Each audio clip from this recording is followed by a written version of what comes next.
rebonsoir à vous, hein, rebonsoir et soyez les bienvenus. Voilà, nous sommes le 7 février 2021 et il est 20h15 à Paris et on est en direct bien sûr. Et donc voilà, donc nous allons parler sur l'atmosphère spirituelle, mes frères et sœurs. Donc l'atmosphère spirituelle. Et pour cela, nous allons partir dans la parole du Seigneur. Nous allons partir dans Apocalypse au chapitre 18. Et le Seigneur va nous conduire comme à nos habitudes, mes frères et sœurs. Alléluia. Donc Apocalypse au chapitre 18. Alléluia.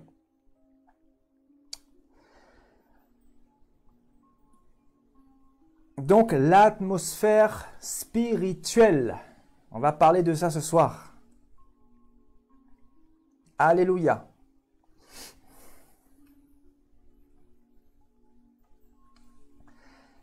À partir du verset 1.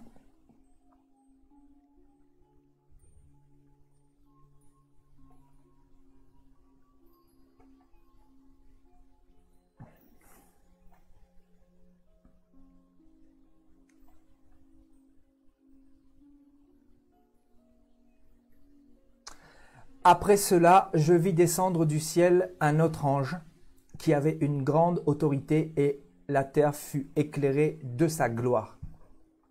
Il cria d'une voix forte disant, elle est tombée, Babylone, la grande. Elle est devenue une habitation de démons, un repère de tout esprit impur, de tout oiseau impur et odieux. Parce que toutes les nations ont bu du vin de la fureur de son impudicité, et que les rois de la terre se sont livrés avec elle à l'impudicité, et que les marchands de la terre se sont enrichis par la puissance de son luxe.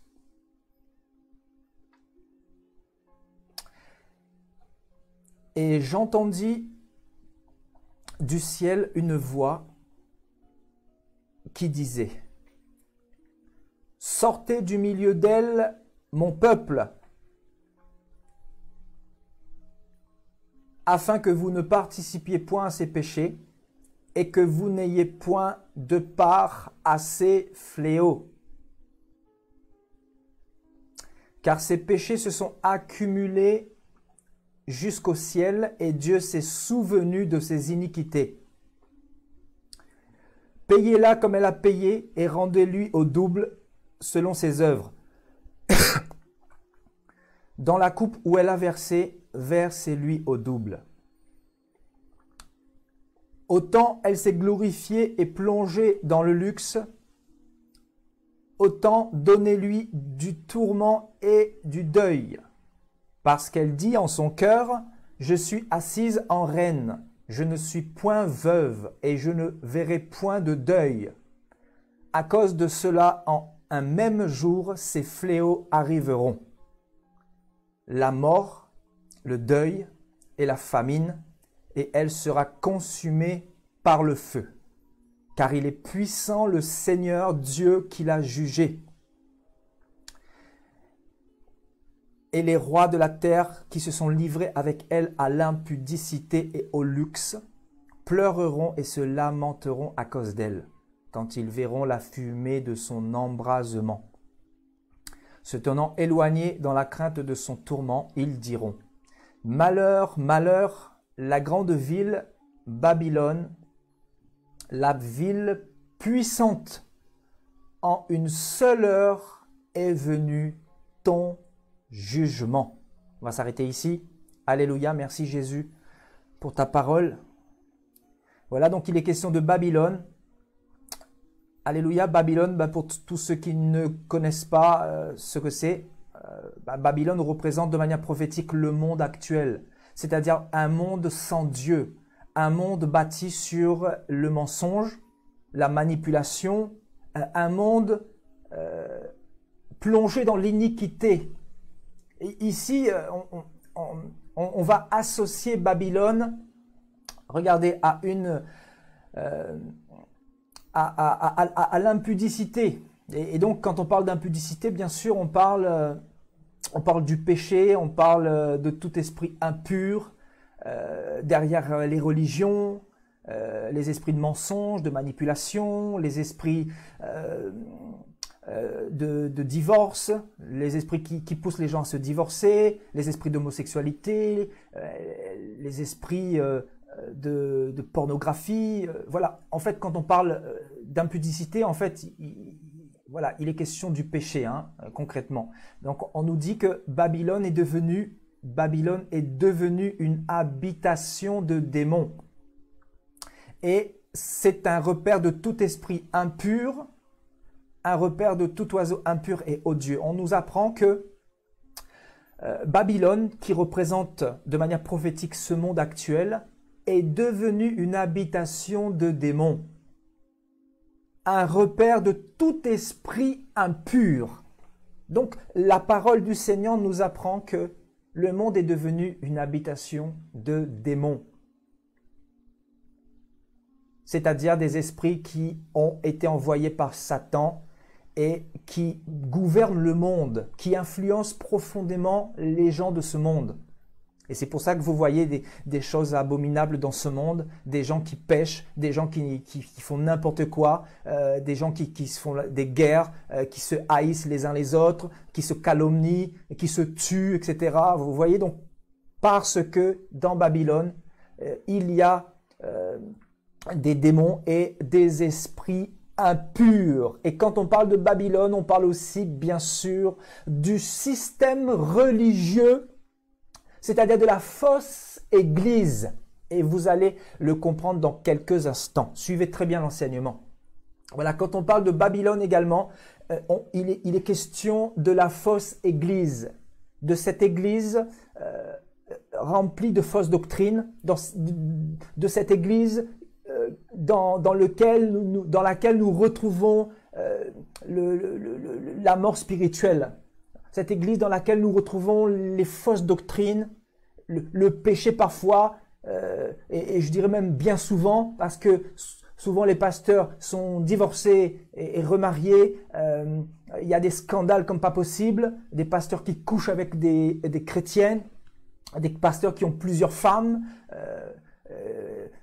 l'esprit de l'argent qui anime le cœur des pasteurs, le cœur des soi-disant bergers qui dirigent ces troupeaux-là. Donc en fait, on comprend bel et bien que les démons et les esprits impurs sont aussi rentrés dans la Babylone religieuse. Et donc, l'Église représente aussi Babylone. En fait, quand je parle de l'Église, je parle de la fausse Église, parce que nous avons la véritable Église du Seigneur Yahushua et nous avons la fausse Église du Seigneur Yahushua. C'est la fausse Église. On nous a fait croire que toutes ces appellations, ces dénominations, etc. sont l'Église du Seigneur. Non, bibliquement, nous comprenons que l'Église du Seigneur n'est pas, voilà, ne ressemble pas à tout ça, à tout ce que l'on nous a vendu.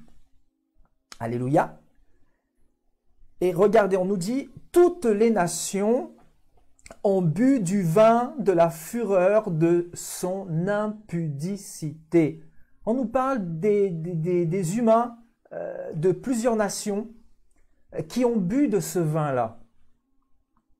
Et dans ce vin, il y a l'impudicité, il y a le péché. Il y a des lois immorales.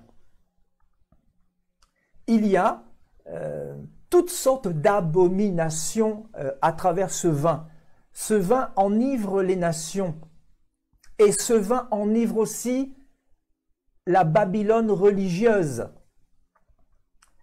Parce que ce vin est rentré aussi dans la fausse église, en fait, dans cette église qu'on nous présente comme l'église de Jésus.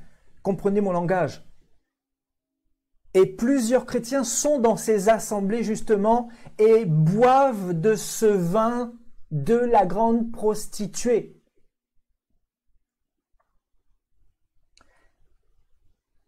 Et c'est ainsi que nous voyons des chrétiens qui manifestent un caractère qui n'est pas à la gloire de Dieu.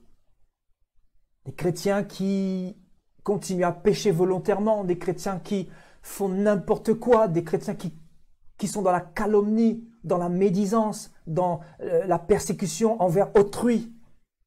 Des chrétiens qui ne se remettent jamais en question, des chrétiens qui vont se comporter comme les pharisiens à l'époque, qui vont sans cesse pointer du doigt les autres. C'est jamais eux le problème, mais ce sont les autres.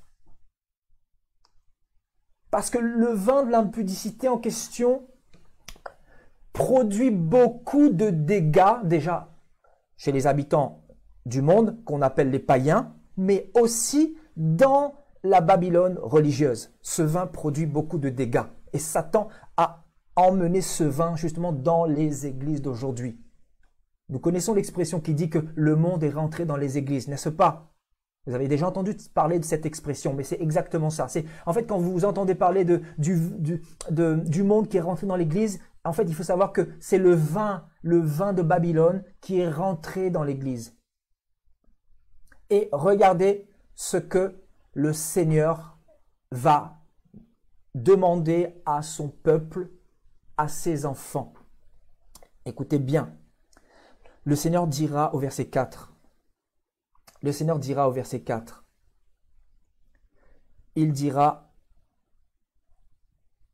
à travers cet ange qui a été envoyé de sa part, le Seigneur dira, « Sortez du milieu d'elle, mon peuple, afin que vous ne participiez point à ses péchés, et que vous n'ayez point de part à ses fléaux. »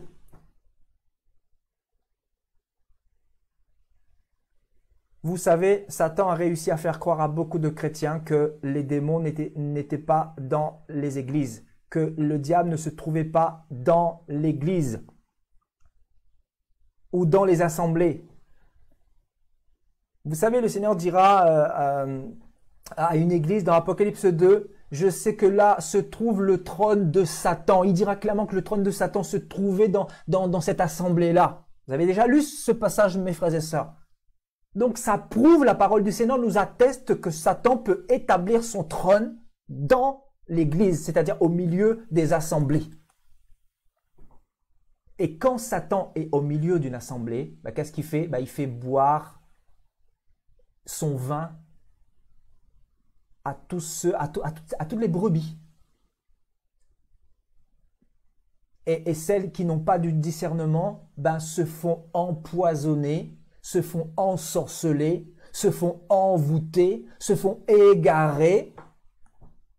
Parce que si tu rentres dans ces assemblées sans avoir le discernement de ce que Jésus a dit dans sa parole, et si tu n'as pas reçu le Saint-Esprit, tu vas te faire envoûter là-dedans parce qu'on va te faire boire du vin.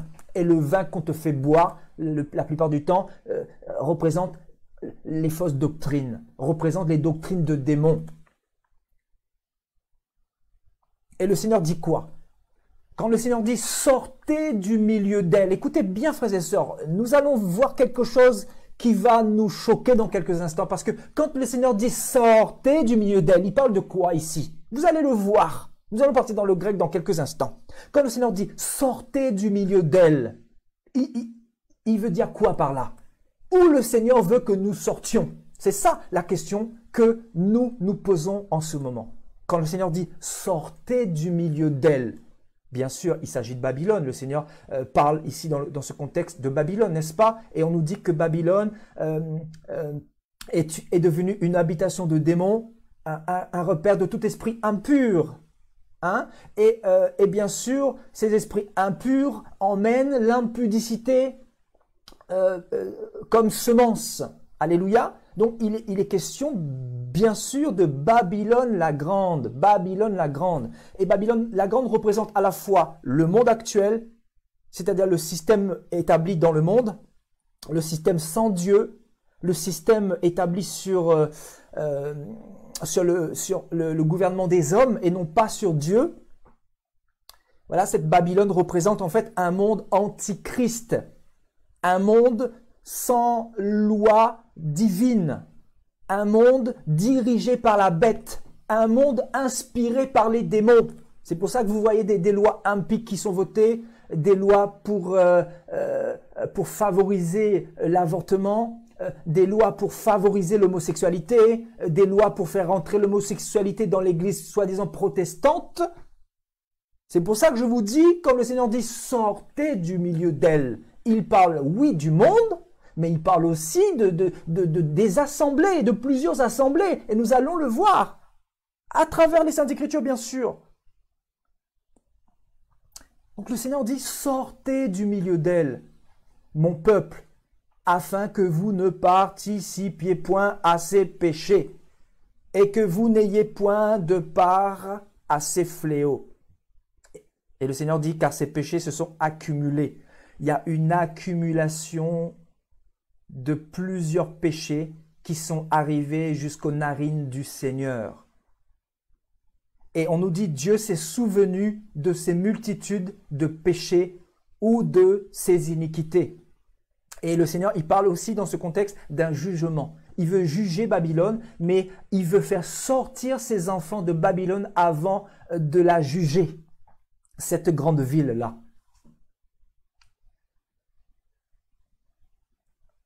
Alléluia. Donc, quand le Seigneur dit « Sortez du milieu d'elle », mon peuple, le Seigneur s'adresse à qui? Le Seigneur s'adresse à qui ici? Mes bien-aimés frères et sœurs. Le Seigneur s'adresse à son peuple. Qui est son peuple? Son peuple est représenté par ceux et celles qui ont reçu son Esprit Saint, de tous ceux qui sont nés d'en haut. On est d'accord? Parce qu'il y a plusieurs personnes dans des assemblées qui ne sont pas nées d'en haut. Et il suffit de voir les doctrines dans lesquelles ces personnes sont pour s'en rendre compte. Il suffit de voir aussi leurs fruits pour s'en rendre compte. Il suffit de voir l'état spirituel dans lequel ces personnes-là se trouvent pour s'en rendre compte. Et le Seigneur, qu'est-ce qu'il nous dit? Sortez du milieu d'elle. Quand le Seigneur parle de sortir du milieu d'elle, il parle de sortir d'où concrètement? On va voir ce terme grec là, sortir. Qu'est-ce que le Seigneur veut nous dire par sortir de Babylone? On va le voir. Et je pense qu'il y a plusieurs qui vont recevoir encore la délivrance aujourd'hui. Parce qu'il y a quelqu'un qui m'avait posé la question récemment, mais pourquoi ne plus fréquenter d'assemblée? En fait, il ne comprenait pas un petit peu le message que nous prêchons. Voilà, je lui ai dit clairement, pour répondre à sa question, je lui ai dit que, en fait, le message du Seigneur, ce n'était pas de casser les assemblées, ce n'était pas de casser l'église, parce que l'église du Seigneur ne peut pas être brisée par personne. L'église du Seigneur, c'est l'assemblée des saints que Jésus seul connaît, c'est-à-dire une assemblée de chrétiens, de chrétiennes, nés d'en haut, qui marchent avec Jésus, qui obéissent à sa parole, et qui ne sont pas localisables quelque part. Donc, c'est ça qu'il faut comprendre. Il faut être vraiment dans l'esprit. Il faut être dans cette compréhension spirituelle. Donc, l'église du Seigneur, nous ne pouvons pas la localiser. Donc, on ne peut pas parler d'église en associant l'église du Seigneur à un bâtiment. Parce que dans un bâtiment, vous pouvez dire que voilà, cet endroit, c'est peut-être l'église du Seigneur, mais là-dedans, pas tous les enfants du Seigneur, pas tous les chrétiens sont enfants du Seigneur. C'est ça qu'il faut comprendre. Vous avez l'ivraie et le blé. Le Seigneur nous en a parlé.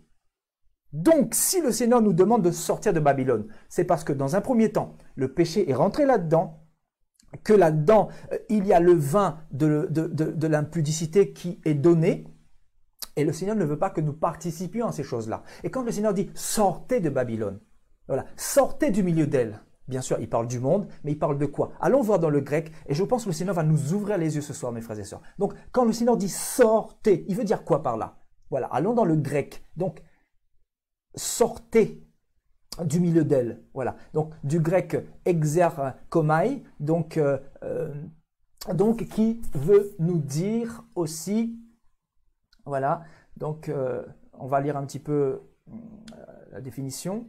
Il y en a plusieurs, hein, donc de ceux qui quittent un lieu de leur propre gré. Donc vous avez ceux qui quittent effectivement Babylone de leur propre gré parce qu'elles ont compris, parce que ces chrétiens-là ont compris que là-dedans, il n'y avait plus Jésus, il n'y avait plus la vraie parole, il n'y avait plus l'évangile qui libère, il n'y avait plus la prédication basée sur le ciel, sur l'enfer, etc., pour condamner les œuvres du diable. Donc ce sont des personnes qui sont sorties de leur plein gré. Et plus bas, il est dit de ceux qui sont expulsés ou jetés dehors.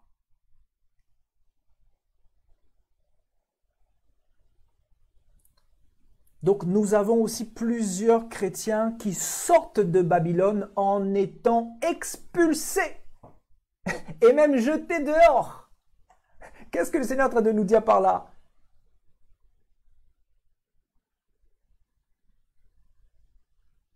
C'est-à-dire, quand vous êtes enfant de Jésus et que vous êtes dans les sentiments et que vous ne voulez pas forcément sortir d'une assemblée paganisée dans laquelle il y a le mensonge, les fausses doctrines, les doctrines de l'argent basées sur l'idolâtrie, etc. Quand vous ne voulez pas sortir de ces systèmes-là, qu'est-ce qui se passe la plupart du temps? Qu'est-ce que le Seigneur va faire? Ben, le Seigneur va vous expulser par des méthodes des fois difficiles.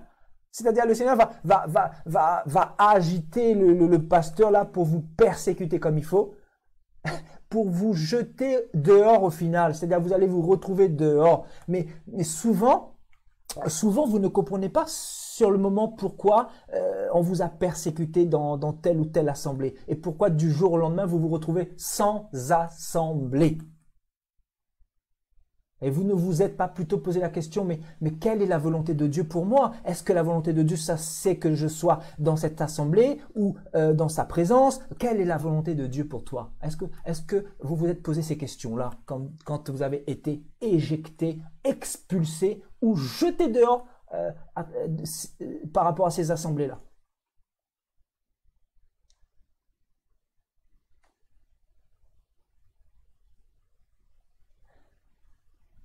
Vous voyez donc cette définition, donc sortez, nous parlera aussi de ceux qui quittent un lieu de leur propre gré, donc ce lieu bien sûr représente l'assemblée, ou de ceux qui sont expulsés ou jetés dehors. Donc quand le Seigneur dit ici, sortez du milieu d'elle, c'est-à-dire si tu es enfant du Seigneur et que tu refuses de sortir, le Seigneur lui-même il va mettre tout en place pour t'expulser de là, pour t'arracher de là, parce qu'il t'aime et il veut te sauver. Parce que si tu restes de là-dedans, c'est-à-dire tu vas boire des fausses doctrines, tu vas boire le poison du mensonge, de la manipulation, et tu vas te faire envoûter. On va t'induire en erreur, et le Seigneur ne veut pas de ça. Donc c'est pour ça que nous parlons de quoi ce soir? Le message de ce soir, c'est quoi? L'atmosphère spirituelle.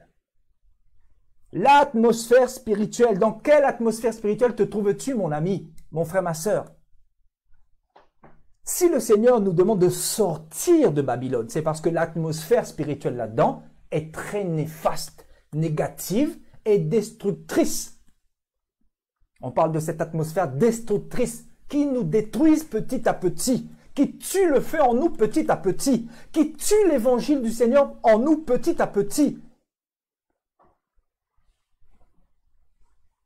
qui tue aussi la compréhension de la parole de Jésus petit à petit, ce qui fait que des fois vous allez lire la parole et ne plus la comprendre. Vous savez pourquoi? Parce qu'en vous il y a le mélange. Le mélange, c'est-à-dire vous avez le vin de l'impudicité dans votre vie, c'est-à-dire le vin de Babylone qu'on vous a fait boire, et vous avez aussi le vin de Jésus, le vin qui vous sanctifie. Donc les deux ne font pas bon mélange. C'est comme un mélange bizarre, un mélange trouble. Et dans votre vie, ça fait quoi là? C'est-à-dire vous êtes comme enivré, c'est bousculé dans votre tête. Vous n'avez pas la paix, vous vous posez des questions, vous n'êtes pas à votre place. Et souvent, plusieurs chrétiens n'arrivent pas à sortir de ces assemblées paganisées. Ben, qu'est-ce que le Seigneur fait? Le Seigneur te donne deux options. C'est-à-dire, il te fait sortir de ton propre gré, si tu le veux. Si tu résistes parce que tu es dans les sentiments, il y a des chrétiens qui ont été dans les sentiments comme ça, là. Je l'ai dit, vous savez, l'année dernière, j'ai parlé de la part du Seigneur. J'ai prophétisé de la part du Seigneur. J'ai dit effectivement que après ce Covid-19, là, il y a plusieurs enfants de Dieu qui allaient être délivrés, qui allaient être arrachés de toutes ces assemblées paganisées dans lesquelles ces brebis-là sont contrôlées, sont manipulées, sont asservis, je l'ai dit, et je vous dis, j'ai vu ça devant moi, devant mes yeux, des personnes qui, après le mois de mars, sont sorties de là, ont compris la parole du Seigneur et commencent à développer une relation avec le Seigneur, à écouter ce que le Seigneur a dit dans la parole et marcher selon la parole du Seigneur.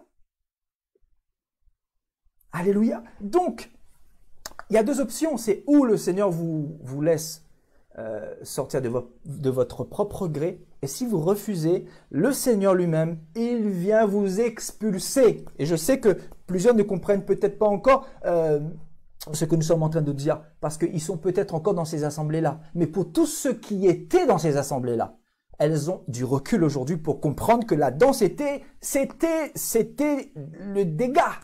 Il y avait beaucoup de dégâts. Il y avait beaucoup de choses mauvaises, néfastes, négatives, destructrices qu'on vous a fait écouter, qu'on vous a fait boire. Et vous n'avez pas avancé. Vous avez l'impression que vous avez perdu du temps. Vous avez l'impression qu'on vous a dépouillé, qu'on vous a escroqué, qu'on vous a volé. Vous avez l'impression d'avoir fait du surplace. Vous avez l'impression que vous redécouvrez Jésus quand vous êtes sorti de ces systèmes-là. Je parle de Babylone, je ne parle pas des assemblées du Seigneur. Attention, nuance, c'est deux choses différentes. Je parle de l'assemblée de Babylone, parce qu'il y a deux assemblées. Il y a l'assemblée des saints et l'assemblée de Babylone. Dans l'assemblée de Jésus, vous avez le message basé sur la sanctification, le message basé sur le retour de Jésus, le message basé sur le renoncement à soi-même, sur le fait de porter sa croix, le fait de persévérer, le fait de marcher dans une vie conduite par le Saint-Esprit, non pas par le pasteur. Vous voyez, je parle de l'assemblée, bien sûr, de Babylone.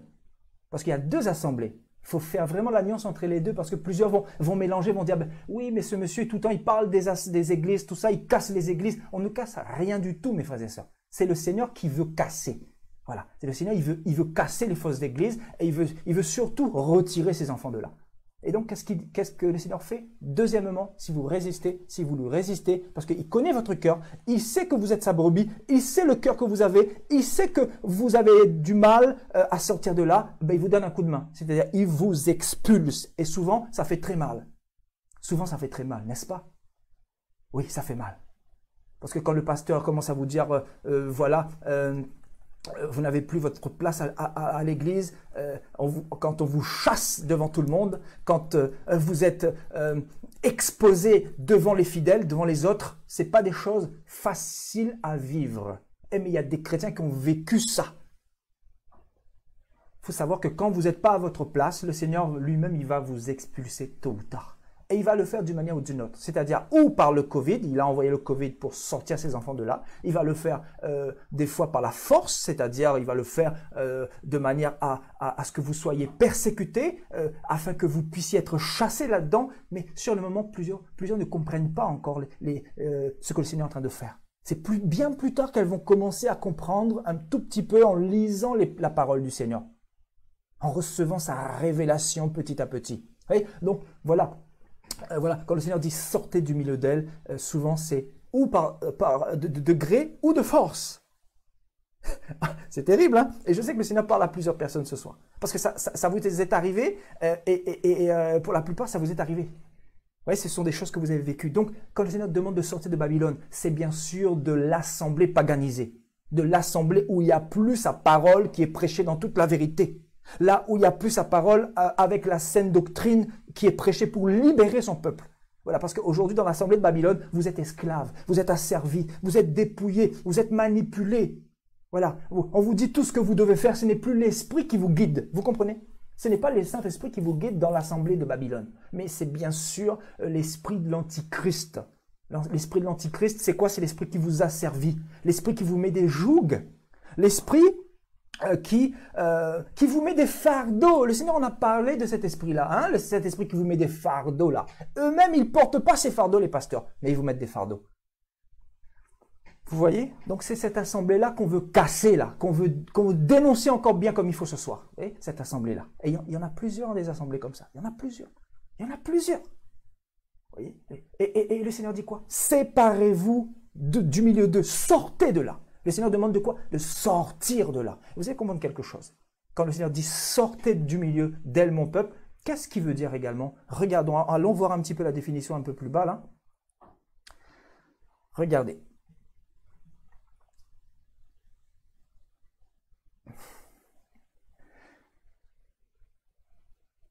Donc de manière métaphorique, regardez.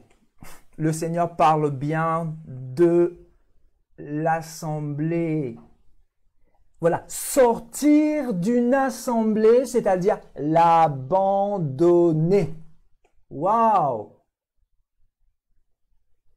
Waouh! Vous voyez donc, quand le Seigneur dit « Sortez du milieu d'elle, mon peuple », il parle de quoi? Oui, il parle du monde, parce que vous savez que Babylone, c'est le monde. Mais ici, en fait, il est plus question de l'assemblée, parce qu'on ne peut pas sortir du monde comment dire... oui, le Seigneur nous fait sortir du monde tous les jours, c'est vrai. Il nous fait sortir des choses du monde, de la séduction du monde, etc. Mais souvent, quand nous sortons du monde et nous donnons notre vie à Jésus, c'est pour être libre. Le problème, c'est que nous sommes encore esclaves. C'est-à-dire, on se convertit dans des églises du système de Babylone et on est toujours esclaves. C'est pour ça que le Seigneur a dit, vous avez été rachetés à un grand prix, ne devenez pas esclaves des hommes. Voilà ce que le Seigneur a dit.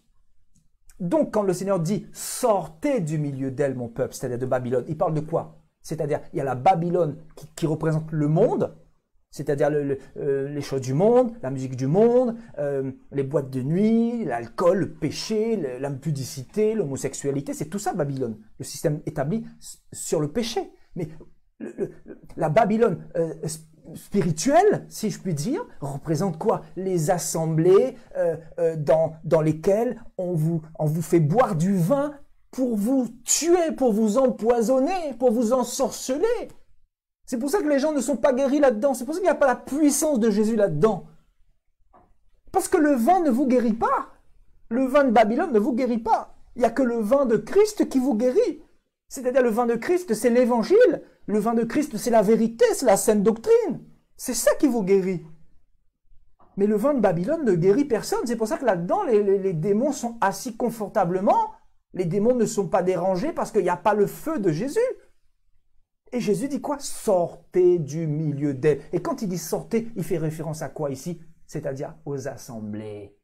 Je parle bien sûr de ces assemblées paganisées. Il ne faut pas confondre mon message. Il ne faut pas tordre mon message parce que je ne prêche pas contre les églises. L'église du Seigneur, comprenons les choses spirituellement. Il y a des personnes qui ne comprennent pas parce qu'ils ne sont pas encore assez enracinés dans la parole du Seigneur pour comprendre ces choses-là. Mais quand je parle des assemblées, je parle des assemblées paganisées. Des assemblées où il y a des choses louches qui se font là-dedans. Les assemblées où vous avez l'impudicité manifeste. Les assemblées où les chrétiennes s'habillent comme des prostituées, des chrétiennes qui sont là depuis 5, depuis 10 ans, et des chrétiennes qui vous exposent leurs fesses, leurs formes, leurs seins. Vous vous dites là-dedans, c'est vraiment le carnaval, c'est Rio de Janeiro.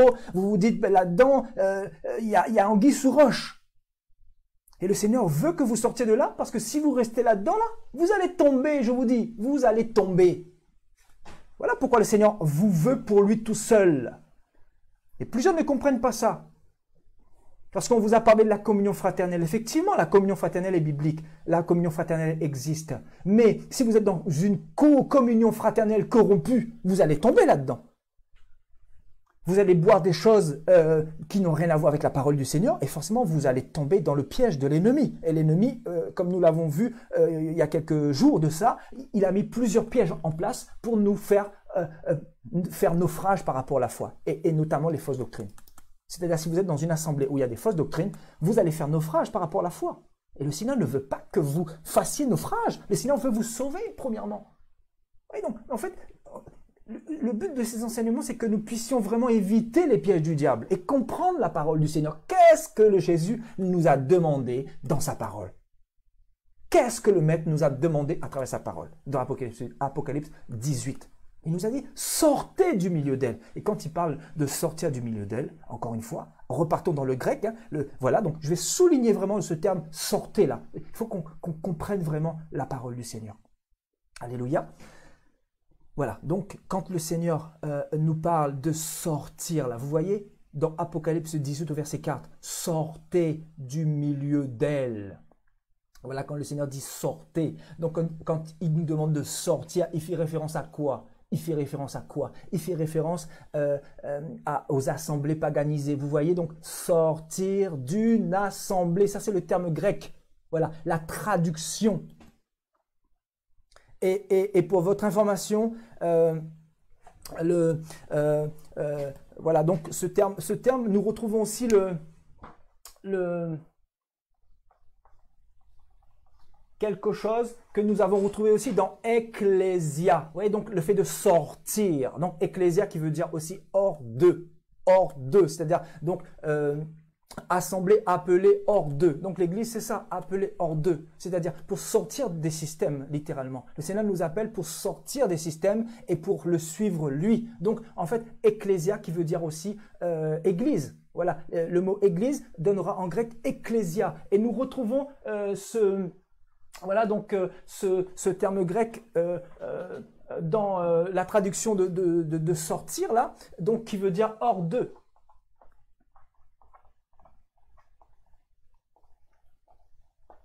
Vous voyez?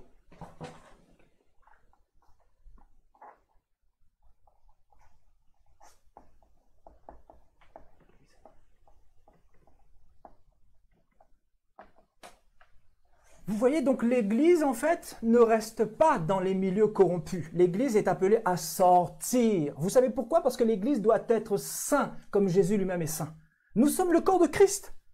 Jésus est la tête du corps de l'Église. Donc nous ne devons pas rester là où il y a l'impureté, là où il y a l'impudicité, là où il y a le vin de destruction. Vous comprenez? Donc le Seigneur veut que nous puissions sortir hors d'eux, hors du système, hors des assemblées paganisées. Mes frères et sœurs.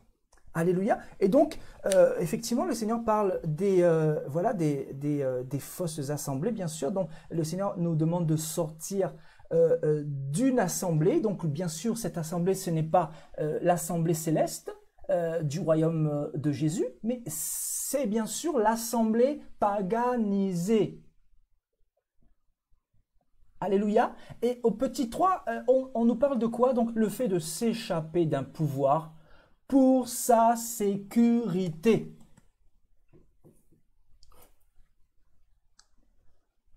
Vous comprenez un peu là pourquoi le Seigneur nous demande de sortir de Babylone?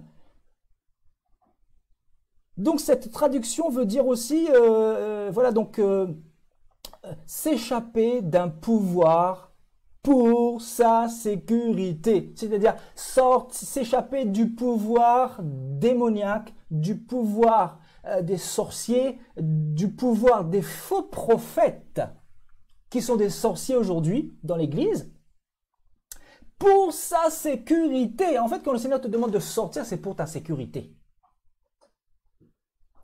Waouh! C'est pour ta sécurité.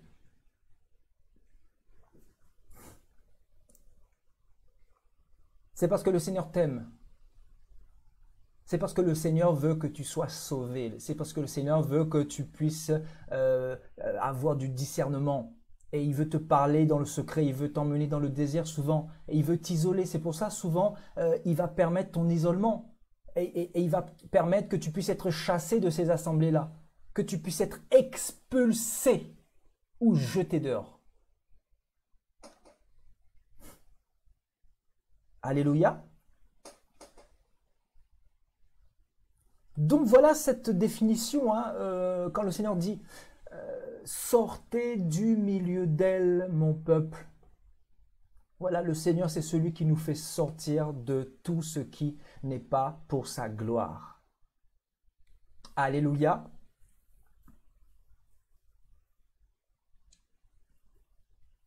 Alléluia. Et si vous allez un peu plus loin dans 1 Corinthiens 5, vous allez retrouver exactement les mêmes messages. Hein. Paul a parlé aussi de sortir du milieu des faux frères, etc. Il va en parler dans 1 Corinthiens 5. Allons le lire. Donc 1 Corinthiens au chapitre 5 à partir du verset 9. Qu'est-ce que notre frère Paul va nous dire? Donc, à partir du verset 9, « Je vous ai écrit dans ma lettre de ne pas avoir des relations avec les impudiques. » Voilà, Paul dit, « Je vous ai écrit dans ma lettre de ne pas avoir des relations avec les impudiques. » Vous voyez? Quand on parle des impudiques, bien sûr, ça signifie, voilà, par rapport aux gens qui sont dans le péché, qui baignent dans le péché, qui baignent dans le mensonge et qui veulent y rester, qui veulent pas sortir de là. Il y a des assemblées comme ça, qui prêchent pas la sainteté. Pourquoi? Parce qu'ils prennent plaisir à l'impudicité. Ils prennent plaisir au mensonge. Ils prennent plaisir aux fausses doctrines. Vous savez, les fausses doctrines comme donner l'argent et Dieu va remplir votre compte en banque là. Vous voyez, de donner 100 €, Dieu va vous donner 200 €. Hein, ces messages comme ça. Ces gens-là aiment entendre ça. C'est-à-dire, ces personnes-là aiment le mensonge. Vous voyez? Donc quand on parle de l'impudicité, il s'agit aussi du péché, mais aussi des fausses doctrines. Alléluia. Donc le vin, voilà, les nations ont bu du vin. Voilà, le vin, les nations ont bu du vin. Et quand on parle des nations, ben, bien sûr, il y a aussi les assemblées paganisées sous l'inspiration de l'Antichrist, n'est-ce pas? Hein, sous l'inspiration du faux prophète, hein, qui bien sûr emmène des fausses doctrines dans l'Église. C'est terrible, hein? Et Paul dit, je ne veux pas que vous ayez des relations avec les impudiques. Et il dira, non pas de manière certaine, d'une manière certaine avec les impudiques de ce monde. Donc non pas d'une manière certaine ou absolue. Voilà, c'est-à-dire totalement, parce que sinon il vous faudrait sortir du monde. Voilà, il dira, voilà, sinon il vous faudrait sortir du monde. Donc, non pas d'une manière absolue avec les impudiques de ce monde ou avec les cupides, les ravisseurs, les idolâtres. Autrement, il vous faudrait sortir du monde. Et il dit, maintenant, ce que je vous ai écrit, c'est de ne pas avoir des relations avec quelqu'un qui, se nommant frère, est impudique.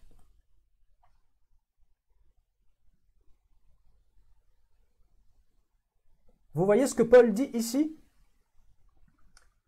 Il dit, je vous écris de ne pas avoir des relations avec quelqu'un qui, se nommant frère, c'est-à-dire se disant chrétien, est impudique.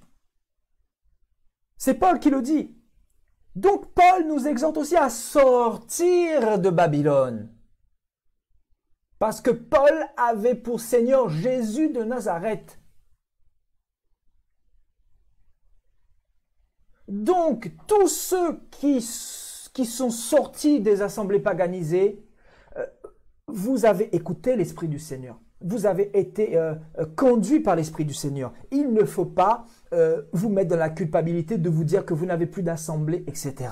Plusieurs, vous savez, partout où je pars, je rencontre des chrétiens et qui me disent, ben oui, mais j'aimerais avoir la communion fraternelle avec des chrétiens et tout ça. J'ai dit, ben, écoutez, le temps n'est plus à rechercher la communion ou quoi que ce soit. Le temps est à se préparer au retour de Jésus, c'est-à-dire prier Jésus et il va vous donner des frères avec le temps. Il va vous conduire les bonnes personnes. Mais on ne peut pas être chrétien pour rechercher des frères. Le Seigneur nous demande de sortir.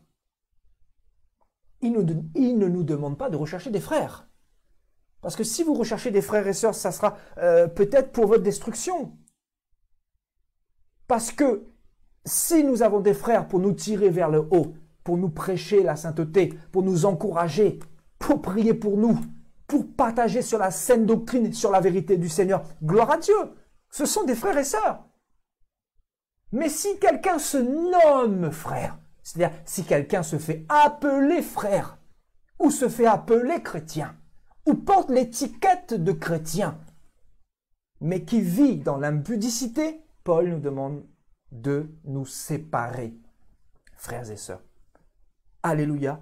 Il nous demande de quoi? De nous séparer, de ne pas avoir de relation avec cette personne-là. Vous voyez? Donc Paul était animé par le même esprit qui était avec Jésus.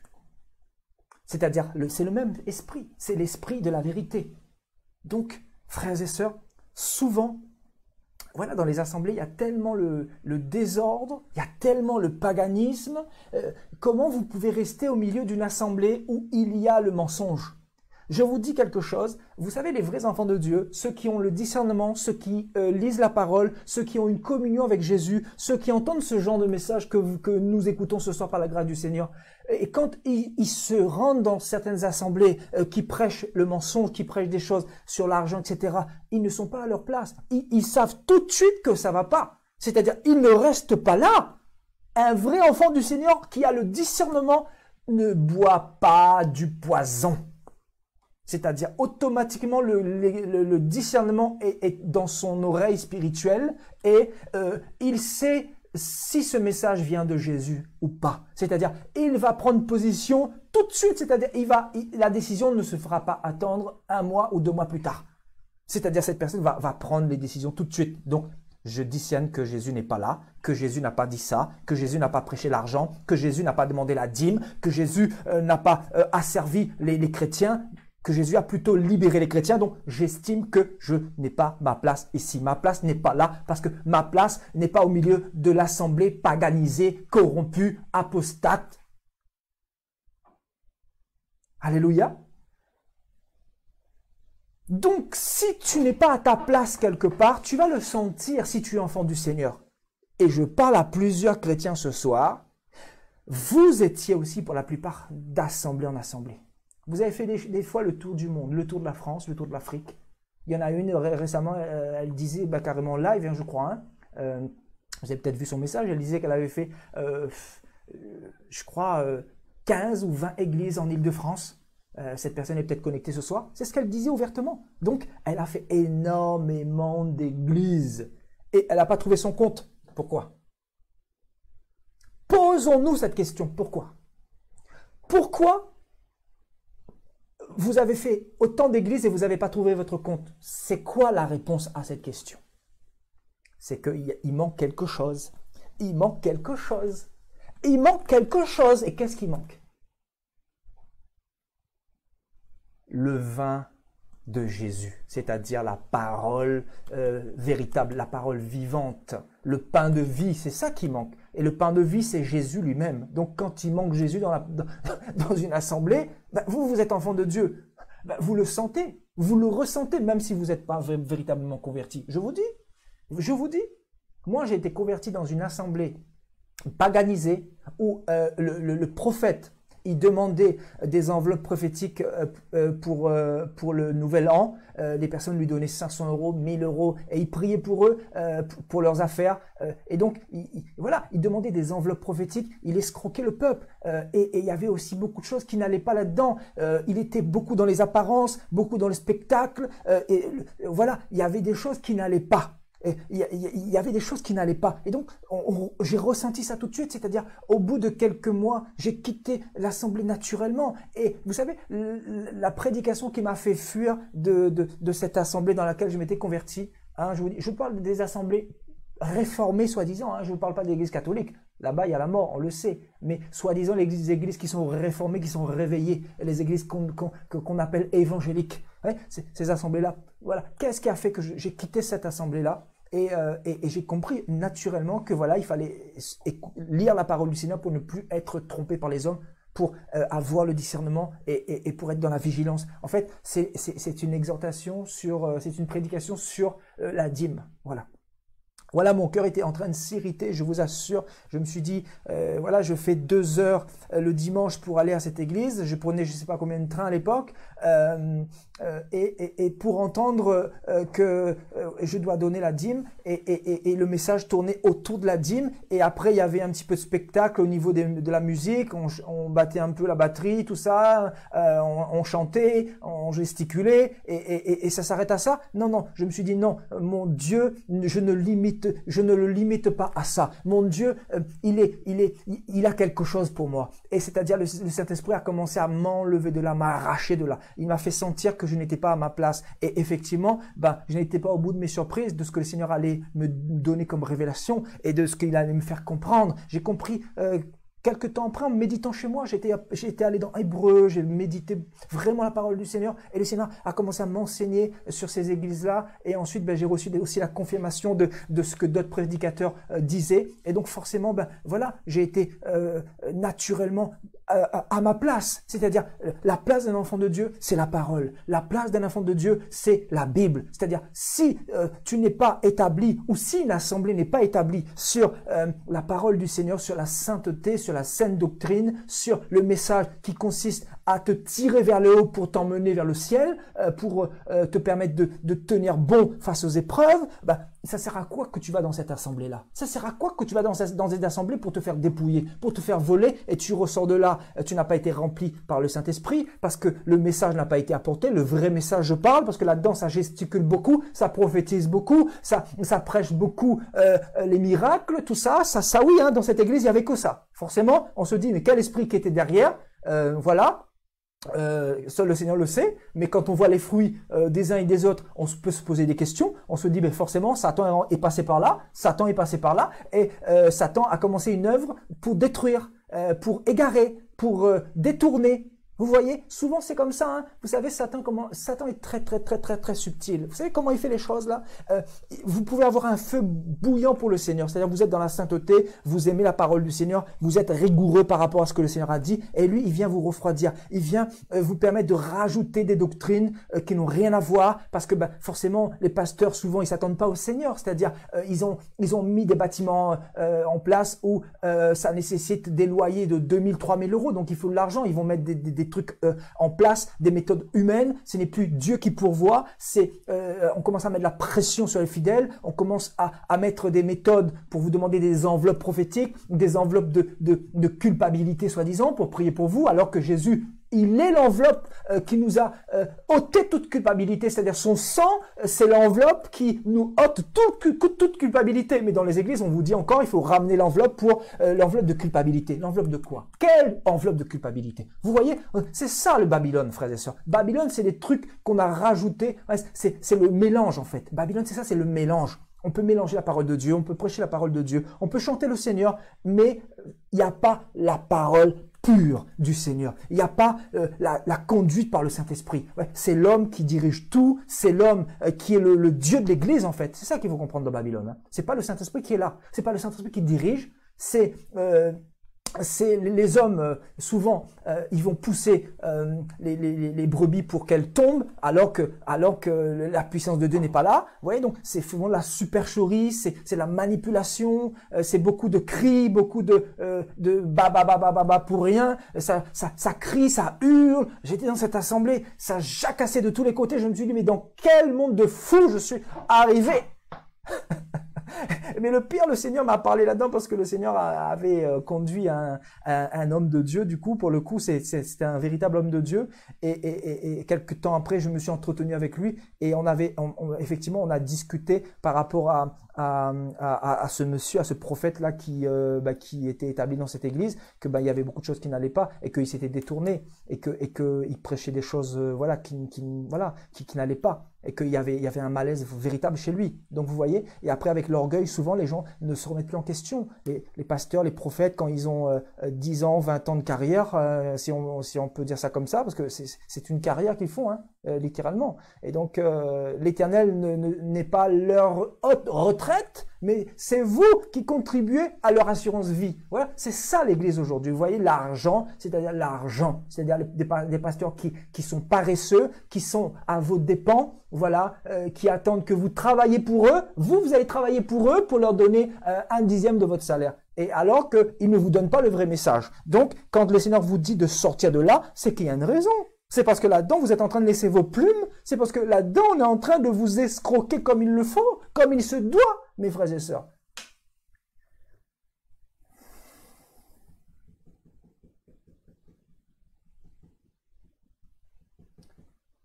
Vous voyez, quand le Seigneur vous demande de sortir de Babylone, hein, ces églises dans lesquelles il y a des librairies chrétiennes où on vend les CD de prédication du pasteur, on vous vend ça, on vous vend des coffrets du pasteur, on vous vend les pins du pasteur, on vous vend de l'huile, soi-disant, d'Israël, on vous vend de l'eau bénite, etc. Tout ça, là, il faut rester là-dedans, là, parce que c'est l'assemblée, parce qu'il faut surtout pas parler pour combattre l'église, hein, mes frères et sœurs, c'est comme ça que vous avez compris la parole de Dieu, hein? Le message que le Seigneur nous a donné, est-ce que nous l'avons véritablement compris là? Quand le Seigneur dit sortez du milieu d'eux. Les enfants de Dieu sortent de Babylone. Les vrais, ils restent et ils perdent la vie. Hein, quand on parle de Babylone qui est devenu un marchand d'âmes. Hein, c'est écrit dans Apocalypse 18, là, les marchands d'âmes, là. On va le voir. Regardez. Hein, quand on parle de Babylone qui... regardez. Voilà, et les marchands de la terre pleurent et sont dans le deuil à cause d'elle, parce que personne n'achète plus leur cargaison, donc de cargaison d'or, d'argent, de pierres précieuses. Effectivement, dans les églises, c'est ça. Regardez les temples d'aujourd'hui là. Je vous dis, c'est des palais princiers, c'est des palais royaux, hein, je vous dis, de perles, de fin lin, de pourpre, de soie, d'écarlate, de toute espèce de bois de senteur, vous voyez, donc du bois très précieux, de toute espèce d'objets d'ivoire, etc., de fer, de marbre, de cinnamome, d'huile, de vin, etc. Et donc, regardez ici, de corps et d'âme d'homme. Voilà, vous êtes sacrifiés là-dedans. Vous voyez, donc on parle des marchands de Babylone. Les marchands de Babylone, en fait, on fait de vous des marchandises. Vous êtes des marchandises. C'est pour ça qu'on vous vend de l'eau bénite, on vous vend de l'huile d'onction, on vous vend des coffrets du pasteur, etc. Jésus a dit quoi? Vous avez reçu gratuitement, donnez gratuitement. Hein, n'est-ce pas? Qu'est-ce qu'a dit le maître là? Le maître, il a dit quoi? Hein, vous avez reçu gratuitement, donnez gratuitement. Hein? Depuis quand on vend les choses du Seigneur? Depuis quand on met la pression sur les brebis pour les escroquer? Hein? Jésus nous a demandé d'agir ainsi, hein? De dépouiller les pauvres veuves là. Hein? Je vous avais parlé d'une histoire un jour là, hein? Où je suis parti en Afrique. Et j'étais dans une église où le pasteur avait fait 6 offrandes en moyenne en une journée. 5 ou 6 offrandes. Vous imaginez 5 ou 6 offrandes. Les pauvres femmes qui sont veuves la plupart du temps, elles sont dans les champs en train de travailler, en train de cultiver des tomates, et elles sont en train d'essayer de vendre ça pour subvenir à leurs besoins, subvenir aux besoins de leur famille. Et ces pasteurs-là les escroquent à longueur de journée, c'est-à-dire ça commence les cultes à 9h, 10h du matin, ça finit à 17h, des fois 20h, et là ça fait un sketch là-dedans, et là ça prêche la parole, et ensuite ça demande des offrandes tous les 2 heures de temps, tous les heures de temps, et donc les brebis là-dedans se font escroquer, et souvent ces brebis-là donnent tout ce qu'elles ont pour vivre, hein, comme la pauvre femme qui a donné les 2 pièces qu'elle avait. Vous voyez? C'est terrible, hein, je vous dis, l'église c'est ça, hein, c'est au lieu que c'est les pasteurs qui donnent pour les brebis, c'est le contraire aujourd'hui. Voilà, c'est les pasteurs qui s'engraissent sur le dos des pauvres brebis pour qui le Seigneur est mort. Vous voulez que le Seigneur il soit réjoui de ça, mes frères et sœurs? Un vrai pasteur, un vrai berger du Seigneur, c'est quelqu'un qui donne sa vie pour les autres. C'est quelqu'un qui donne même ses moyens de subsistance pour les autres. C'est quelqu'un qui ne va pas mettre de la pression pour obtenir de l'argent ou quoi que ce soit. Il arrête. Sinon, il arrête l'œuvre de Dieu. Si Dieu n'est pas avec lui, si Dieu ne pourvoit pas, il faut arrêter parce que notre Dieu, il pourvoit quand il appelle. Donc, c'est à se poser des questions. Est-ce que Dieu vous a vraiment appelé? Est-ce que Dieu marche avec vous? C'est à se poser des questions. Vous voyez donc, les âmes du Seigneur sont devenues des marchandises aujourd'hui. Et voilà, on parle justement de Babylone dans l'Apocalypse 18. Vous voyez, regardez, on nous dit que les marchands de Babylone ont marchandé les âmes et les corps d'hommes. Vous voyez, regardez ça. Les âmes et les corps d'hommes. C'est terrible. Voilà ce qui se passe dans Babylone. C'est-à-dire, on vous sacrifie. On vous l'a dit déjà ça hier dans l'enseignement que nous avions vu hier. Voilà, vous êtes des sacrifices pour eux. C'est-à-dire, on sacrifie vos finances, on sacrifie vos bénédictions, on sacrifie vos grâces, on sacrifie votre étoile, on sacrifie votre temps, on sacrifie votre famille, vos enfants, souvent votre santé, parce que vous n'avez pas la guérison là-dedans. Voilà, vous laissez vos plumes là-dedans en fait.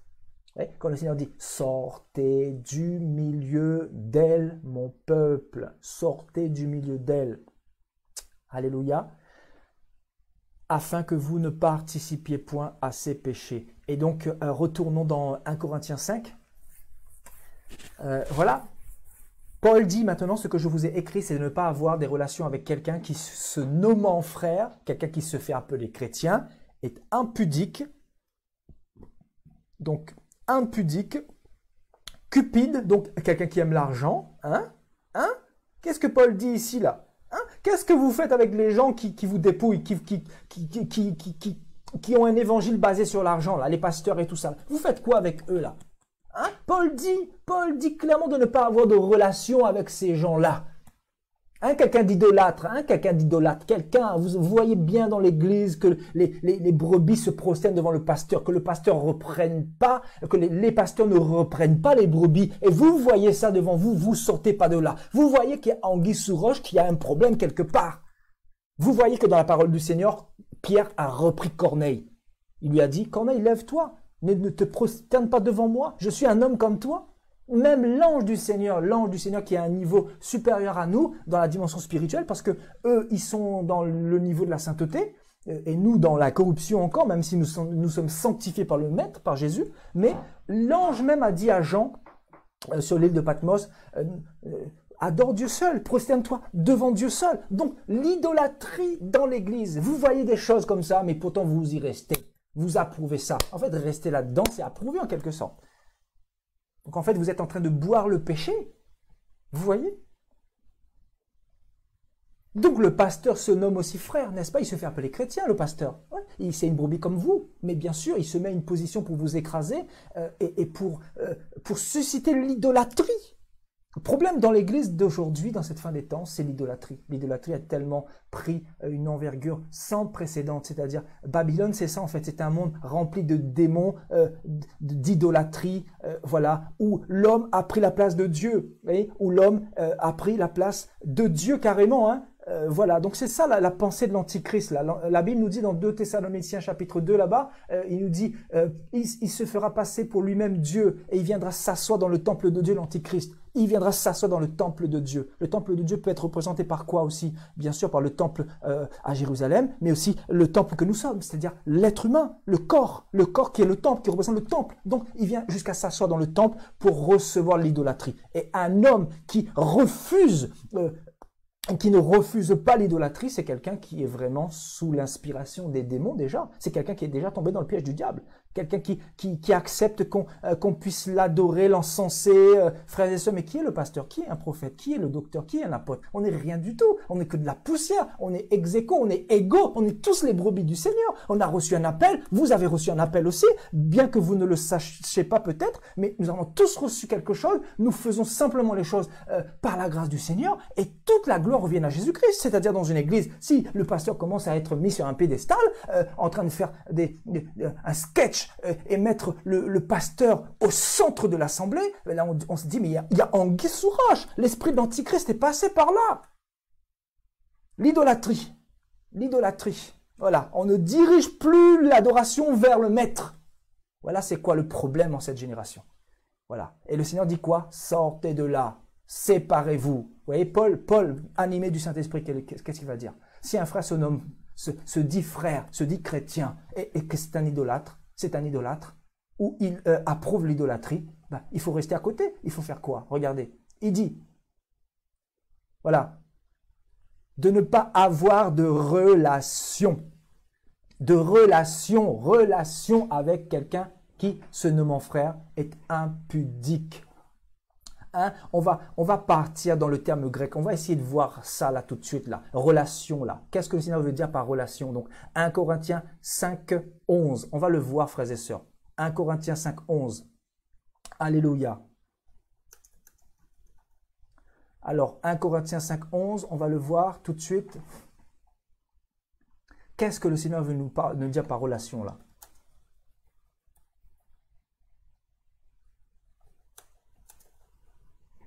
Allons voir mes frères et sœurs. Donc, dans le grec, ça nous donne quoi? Voilà, donc ce nommant frère, de ne pas avoir de relation. Alors, le Seigneur veut nous dire quoi par ce terme-là? On va le voir. Regardez. Le Seigneur, Paul dit clairement de ne pas nous mêler ensemble. Voilà ce que Paul dit quand il parle de relation, c'est le fait de se mêler avec quelqu'un. C'est terrible. Il dit, voilà, c'est le fait de se tenir en compagnie avec quelqu'un. Être intime avec quelqu'un. Voilà, Paul, ce qu'il veut dire ici. Voilà. Hein, vos amis intimes, il faut les choisir. Le Seigneur a dit quoi? Mon frère, ma sœur, mon père, mon grand-père, ma grand-mère, tout ça, ce sont ceux qui font la volonté de Dieu et qui marchent selon la parole. N'est-ce pas? C'est parce que le Seigneur a dit. Hein? Ma famille, c'est qui? Ce sont ma famille biologique ou ma famille plutôt spirituelle? Hein? Votre famille, sachez-le devant le Seigneur, c'est d'abord la famille spirituelle, mes frères et sœurs.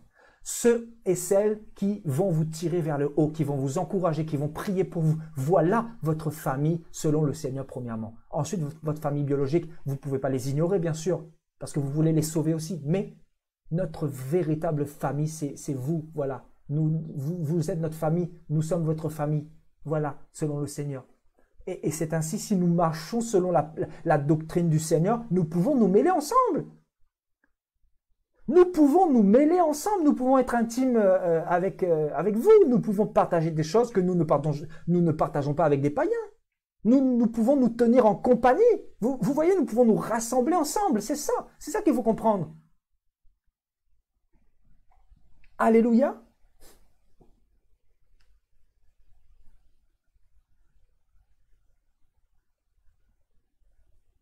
Vous comprenez un peu la parole du Seigneur là, hein? Donc le fait de se mêler ensemble, voilà ce que Paul veut dire par relation. Voilà, donc il dit, voilà, je vous ai écrit, c'est de ne pas avoir de relation avec quelqu'un qui se nommant frère ou se disant chrétien est impudique, cupide, qui aime l'argent, hein? Les pasteurs qui aiment l'argent, tout ça. Vous faites quoi là-bas, hein? Vous restez au lieu de sortir, au lieu de fuir, au lieu d'obéir au Seigneur qui vous a dit de sortir de là, de fuir Babylone, dans Apocalypse 18. Outrageux, voilà, outrageux, parlons-en, hein, les chrétiens outrageux, hein, les chrétiens qui vont vous calomnier, qui vont faire des vidéos contre vous sur Internet, vous faites quoi avec eux? Vous les répondez? Il ne faut même pas les répondre. Je vous ai dit hier, les chiens aboient, la caravane passe. C'est pas ce que je vous ai dit hier. J'aime bien cette expression, en fait. Les gens qui parlent sur vous, c'est que vous avez de l'importance. C'est qu'il y a quelque chose en vous qui les dérange. Qu'est-ce qui les dérange? C'est votre onction, c'est votre sainteté, c'est votre vie avec le Seigneur. C'est ça qui les dérange. Et eux-mêmes, ils ne le savent pas. C'est-à-dire, ils sont utilisés par l'ennemi pour casser du sucre sur votre dos. Laissez-les. C'est Dieu qui va vous justifier. C'est Dieu qui va parler à ceux et à celles qui se posent les questions si vous êtes de lui ou pas. C'est Dieu qui va éclairer les uns et les autres. Hein? Ce n'est pas parce que quelqu'un a ouvert sa bouche pour te salir que ce qu'il a dit est la vérité, n'est-ce pas? Regardez ce qu'ils ont dit du Seigneur. Ils ont traité le Seigneur de démon, de Belzébul. Vous vous imaginez? Est-ce que le Seigneur était un démon? Ils ont dit que le Seigneur chassait les démons par les démons. Est-ce que c'était par les démons ou par le Saint-Esprit? Ils ont dit que voilà, le Seigneur blasphémait. Il blasphémait ou il était en train de libérer le peuple? Vous voyez, ils laissent les gens parler. Hein? Les outrageux, le Seigneur dit quoi? Séparez-vous des outrageux. Ne les fréquentez même pas. Tu parles sur moi, tu veux que je te fréquente? Il y en a une là, j'avais fait sa délivrance. On a fait sa délivrance, elle est partie casser du sucre sur moi. J'ai rien dit, j'ai prié le Seigneur dans le secret. Voilà, je l'ai remis entre les mains du Seigneur. Elle est revenue sur nos directs. Elle a demandé pardon à tout le monde. Il n'y a pas de souci, je te pardonne ma soeur, il n'y a pas de problème. Gloire à Dieu, même si elle revient 10 fois, je peux lui demander pardon, c'est pas un problème. Mais si c'est pour recommencer avec cet esprit de Jézabel tout le temps, je demande pardon, mais je me sépare de toi. C'est ça la différence. Oui, le pardon, il est là, heureusement, sinon on n'avance pas. Voilà, je pardonne, mais j'avance. C'est-à-dire, je me sépare de toi. Tu n'as rien à faire. Je ne suis pas en relation avec toi. C'est-à-dire, tu peux venir sur les directs, mais si tu viens agiter les autres là, je vais te bloquer. C'est-à-dire, on n'a pas de relation. Voilà. Si tu es un frère ou une sœur, tu ne dois pas être là pour m'outrager, mais tu dois être là pour m'encourager. J'ai besoin d'encouragement comme toi, tu as besoin d'encouragement. Tu as besoin de Jésus, tu as besoin de guérison comme moi j'ai besoin de guérison. Tu as besoin de la main de Dieu comme Jésus t'a fait grâce de passer par moi pour te guérir, pour te délivrer. Comme moi aussi, j'ai besoin aussi de réconfort. Donc si je te donne l'amour, tu me donnes la haine. te fréquenterai plus. Je vais tirer un trait sur ta vie. Je vais prier pour toi dans le secret toujours, mais par contre, les relations là, le fait de se mêler ensemble, le fait de se dire mon frère, ma sœur, tout ça, hein, mon frère, ma sœur. Quelle sœur, quel frère? Le Seigneur a dit séparez-vous, séparez-vous de toute assemblée corrompue. Voilà, mon frère, ma sœur. Voilà comment nous sommes, nous, les chrétiens. Nous sommes dans les sentiments, mon frère, ma sœur. Vous voulez me mêler à vos histoires? Je vous dis sagement, je vous dis les choses sagement, je prie pour vous, mais à force d'insister, je vais vous bloquer. Ça, c'est clair, net et précis. Voilà. J'ai pas de temps à perdre avec les cancans, avec les distractions. J'ai pas de temps à perdre. Il y a tellement à faire pour l'œuvre de Dieu. Il y a tellement à faire pour œuvrer pour le Seigneur. On n'a pas le temps de se focaliser sur les distractions, sur ce que les gens disent de nous. Hein? Voilà, moi, ce que je fais, c'est-à-dire je réponds pas, je vais en prière. La personne vient, ok, il n'y a pas de problème, je te pardonne ma soeur, pas de problème. La personne revient, elle redistrait les gens comme elle faisait auparavant, je la bloque et c'est fini. Pas de relation, pas de sentiment. Voilà.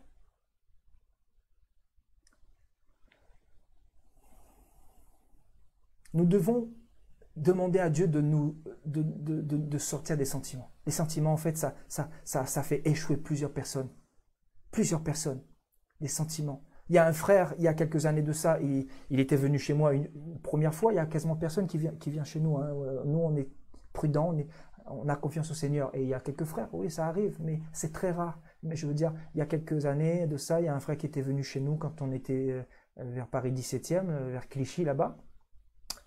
Et voilà, son esprit a commencé à se manifester, c'est-à-dire il a commencé à me dire oui, mais il faut arrêter de combattre les églises, les pasteurs, tout ça, arrêter de parler comme ça, tout ça. Il a commencé à exprimer de l'irritation dans son cœur et donc je me suis séparé de cette personne. Et si je m'étais pas séparé de cette personne, ben j'aurais pas vécu les choses que j'ai vécues avec le Seigneur. C'est-à-dire le Seigneur, voilà, il faut écouter le Seigneur. Il faut pas écouter ce que les autres disent de vous ou les outrages des autres ou les influences des autres. Si Jésus vous a mis quelque chose dans le cœur, écoutez Jésus. Parce que plusieurs soi-disant frères viendront plutôt pour vous couler, pour vous outrager, pour vous rabaisser, que plutôt vous permettre d'avancer. Oui, j'ai connu ça. Et vous savez quoi? Cette personne, je l'ai bannie de ma vie. Je l'ai bannie de ma vie. Parce que j'ai compris qu'on n'est pas le même esprit. On n'allait pas dans la même direction. Moi, je pars dans la direction de libérer le peuple de Dieu parce que Jésus m'a libéré. Et lui, il me dit qu'il faut fermer ma bouche. Il me dit quoi? Il me dit qu'il faut me mettre sous l'autorité d'un pasteur, etc. Ah bon? Tu as vu ça où? Il y a des gens qui sont tombés bien bas, hein, je vous dis. Hein. Et pourtant, c'était quelqu'un au début qui suivait des messages de réveil. Hein. Mais le point où il est tombé, je me dis, mais il y a des personnes qui retournent dans leur vomi. Hein, et ils veulent embarquer les autres avec eux. Sous prétexte qu'on doit évangéliser. Mais moi, je t'ai rien demandé, moi. Je t'ai rien demandé. Je suis tout seul, je suis un solitaire. Je suis un solitaire. Ça ne changera pas, c'est comme ça. Voilà. Et on veut quoi? On veut t'influencer pour t'embarquer dans le système de Babylone. Voilà. On veut te mêler avec eux. Voilà. Hein, le fait d'avoir des relations. Les relations, on s'en fiche des relations. La relation doit se passer dans l'unité selon la Bible, selon l'esprit de sanctification, selon l'esprit pour libérer le peuple de Dieu. Voilà l'onction, le message que nous avons reçu. C'est un message pour libérer ceux qui sont dans l'asservissement. Et frères et sœurs, les chrétiens aujourd'hui témoignent que Jésus aujourd'hui a changé leur vie, qu'aujourd'hui ils vivent des choses avec Jésus qu'ils n'ont jamais vécues dans les églises. C'est qui fait ça? C'est qui fait ça? C'est le message de Yeshua qui fait ça. C'est l'évangile qui fait ça. Voilà ce que nous prêchons aux gens. Il faut se diriger vers Jésus. C'est pas une assemblée quelconque qui va vous sauver. Voilà. Si vous êtes dans une assemblée qui vous tire vers le haut, qui prêche le vrai message, oui, gloire à Dieu, l'assemblée du Seigneur. Mais vous ne pouvez pas savoir si c'est l'assemblée du Seigneur souvent. Parce que souvent, la Bible dira que l'Esprit se manifeste. Voilà, souvent, c'est par la suite que Dieu vous révélera l'état de certains cœurs. Il y a des personnes qui vont jouer l'hypocrisie avec vous pour prendre des informations, pour pomper des informations, voilà, pour mieux vous détruire. Ça, il faut en être conscient. Paul dira quoi? Paul dira quoi dans Galates 2? Il dira quoi? Les faux frères qui sont venus, voilà, il a côtoyé des faux frères, il les appelait frères auparavant, hein, il les appelait frères, et il s'est rendu compte que c'était des faux frères, il le dit. Voilà, et ces faux frères voulaient l'asservir lui ainsi que ses compatriotes, c'est-à-dire les ramener dans le système apostate. dans le système de l'argent, dans le système où on s'invite, on se congratule, tout ça. Là, on est des pasteurs, voilà, on est costumés, on est cravatés, mais on s'en fiche. On veut pas de ça. On veut pas de ça. On veut pas de ça. Voilà, ce qu'on veut, c'est voir le peuple libéré. Voilà ce qu'on veut. C'est tout.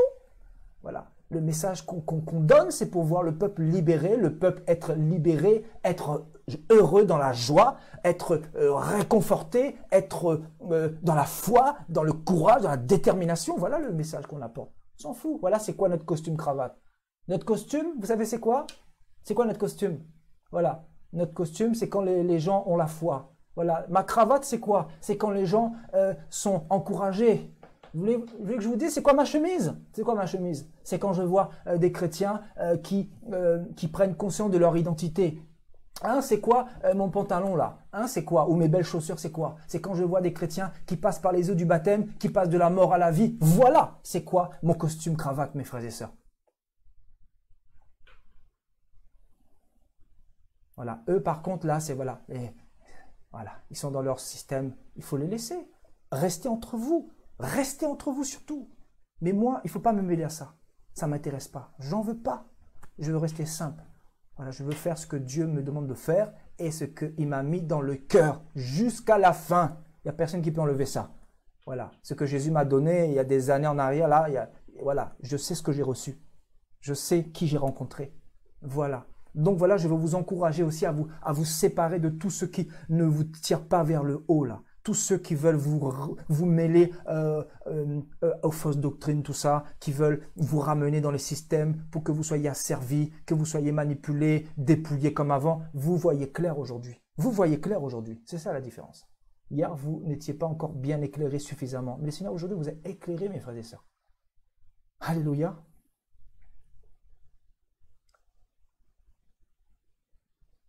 Alléluia. Donc, l'outrage, voilà, nous étions à l'outrage. Il y a des frères et sœurs qui vous calomnient, vous faites quoi avec eux? Vous faites quoi avec eux? Vous faites quoi? Voilà, le Seigneur vous demande de fuir. Fuyez! C'est pour mieux vous protéger aussi parce que Satan va vous cribler de plusieurs manières. Hier, nous avions dit que Satan peut utiliser les personnes autour de vous. Et il le fait très très bien.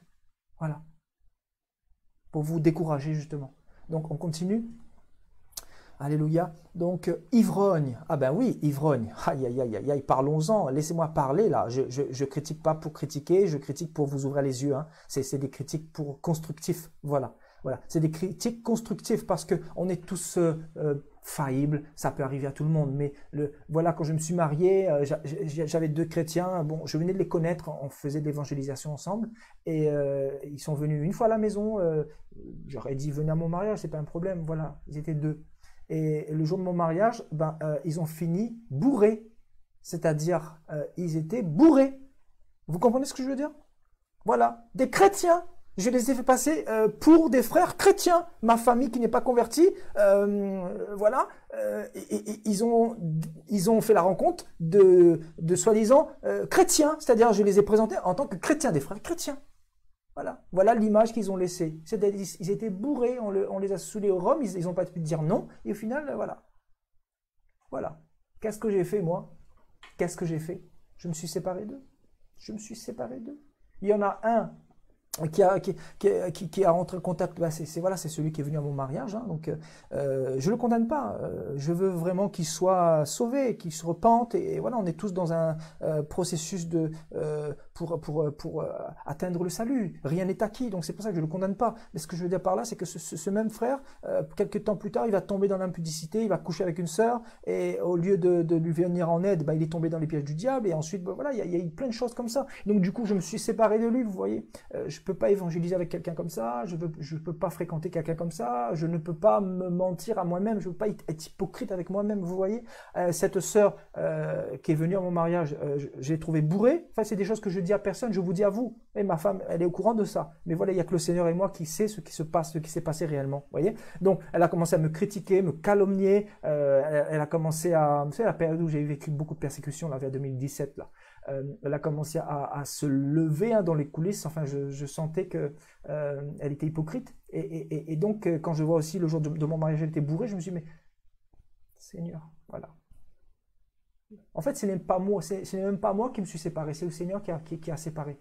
Voilà. Il y a des frères et sœurs qui ne peuvent pas marcher avec vous, qui ne pourront pas marcher avec vous. Le Seigneur lui-même va les éloigner automatiquement. Vous voyez? Pourquoi? Parce que ça va être des pierres d'achoppement pour vous. Vous voyez donc l'alcool. Tu fais quoi avec un frère alcoolique qui se dit chrétien? Tu marches avec lui, tu évangélises avec lui. Pourquoi? Paul dit, faut te séparer. Voilà. Alléluia. Ravisseurs. Voilà, des voleurs, des chrétiens voleurs. Ravisseur, qui veut dire aussi voleur, c'est ça, hein? Quand on ravit les biens de quelqu'un, hein? N'est-ce pas? Vous voulez que je parle? Je vais parler parce que c'est par expérience, hein? On parle par expérience. Il y a quelques années, il y a 3 ans de ça, à peu près 3-4 ans, il y a un frère qui se retrouve au Maroc là-bas, il est coincé, il me dit qu'il a plus d'argent, il lui est arrivé une galère, est-ce que je peux le dépanner? Je le connaissais vite fait sur Facebook. Sur Facebook, je le connaissais vite fait. Et je lui ai emprunté à peu près peut-être 160 € pour son billet Maroc-Paris. Et le mec, il devait me rembourser. J'ai jamais revu la couleur de l'argent. Je l'avais relancé quelques temps plus tard pour lui dire, voilà, c'est pour savoir où ça en était, comme ça. J'ai jamais revu la couleur de l'argent. C'est-à-dire, pourtant, il est venu, il était, voilà, il m'a dit clairement qu'il allait me rembourser. Mais normalement, quand tu empruntes de l'argent à quelqu'un, il te rembourse cette personne-là. Un chrétien, qui prêche la parole et tout. Ravisseur, voleur. Tu fais quoi avec ça? Hein? Tu fais quoi avec ça? Voilà où est arrivée l'Église aujourd'hui. C'est-à-dire, on minimise les choses. C'est-à-dire, et vous voulez que Dieu bénisse ça? Vous voulez que le Seigneur, il approuve ça? Hein? Voilà ce que moi j'ai vécu. Ouais, je me retrouve un petit peu dans ce que Paul est en train de dire. Vous voulez que on fréquente ce genre de chrétiens? Pourquoi? Ça va nous apporter quoi au final? Hein? Ça va nous apporter quoi? Vous êtes vraiment converti? Le Seigneur va le voir sur le terrain. C'est sur le terrain que ça se voit. Hein? C'est pas la bouche qui atteste que vous êtes converti. C'est sur le terrain que Dieu voit vraiment si vous l'êtes ou pas. Ou si vous faites semblant. Voilà. Moi, j'ai vu des choses sur le terrain là, je vous dis, hein, terrible. Eh oui. Donc, voleurs, des chrétiens voleurs, des chrétiens qui fraudent tout ça, il y en a. Des chrétiens qui sautent la barre du métro, voilà. Qui payent pas de tickets, qui fraudent, qui volent et qui vont faire leurs affaires là-bas. Des chrétiens qui fraudent, qui volent l'État. Il y en a, voilà. Et ça se dit chrétien. Donc, ce genre de chrétien-là, voilà, il y a un problème. Il y a un grand, grand problème. Voilà, vous fraudez, vous dites que vous êtes femme seule alors que vous êtes mariée, vous vous séparez pour obtenir l'argent de la CAF, etc., l'argent du système français, vous magouillez, vous mentez sur les papiers et tout ça, et vous voulez que Dieu approuve ça? Non. Voilà, ce sont des chrétiens ravisseurs, des chrétiens voleurs. Voilà, il faut se séparer de ces chrétiens-là. Voilà. Paul est clair et net là-dessus. Paul est précis là-dessus. Voilà. Et il dit de ne pas manger avec un tel homme. Voilà. De ne pas manger avec un tel homme. Voilà. C'est clair, net et précis. Voilà. Voilà. C'est clair, net et précis. Voilà. Paul le dit ici. Alléluia.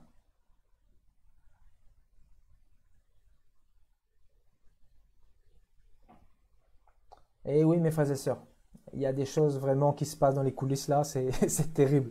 Je sais pas pourquoi je vous raconte tout ça, c'est pour vous dire que voilà, ce que Paul a dit, c'est vrai, c'est bien vrai. Il y a des faux frères, il y en a des faux frères. Ah oui, ah oui, ils ont voulu, vous savez comme des mouches là, être autour de moi là, rentrer dans l'intimité là. Le Seigneur m'a donné des leçons, hein. Ah oui, le Seigneur m'a donné des leçons. Et aujourd'hui, je veille, voilà, je fais attention. Voilà, on apprend, hein. C'est ça, avec Jésus on apprend. Et il dit donc de ne pas même manger avec un tel homme. Voilà. Et Paul dit quoi? Qu'ai-je à juger ceux du dehors? N'est-ce pas ceux du dedans que j'ai à juger? Et il dit quoi? Pour ceux du dehors, Dieu les juge. Et il dit ôtez le méchant du milieu de vous. Ôtez le méchant du milieu de vous. Littéralement, séparez-vous du méchant. Séparez-vous. Sortez du milieu du méchant. Voilà, voilà ce que Paul dit ici. Alléluia. Alléluia. On continue, hein? On continue hein? Dans Genèse 19, on va voir quelques exemples dans la parole de Dieu. Alléluia, dans Genèse 19. Et nous lirons au verset 12. On va lire à partir du verset 12.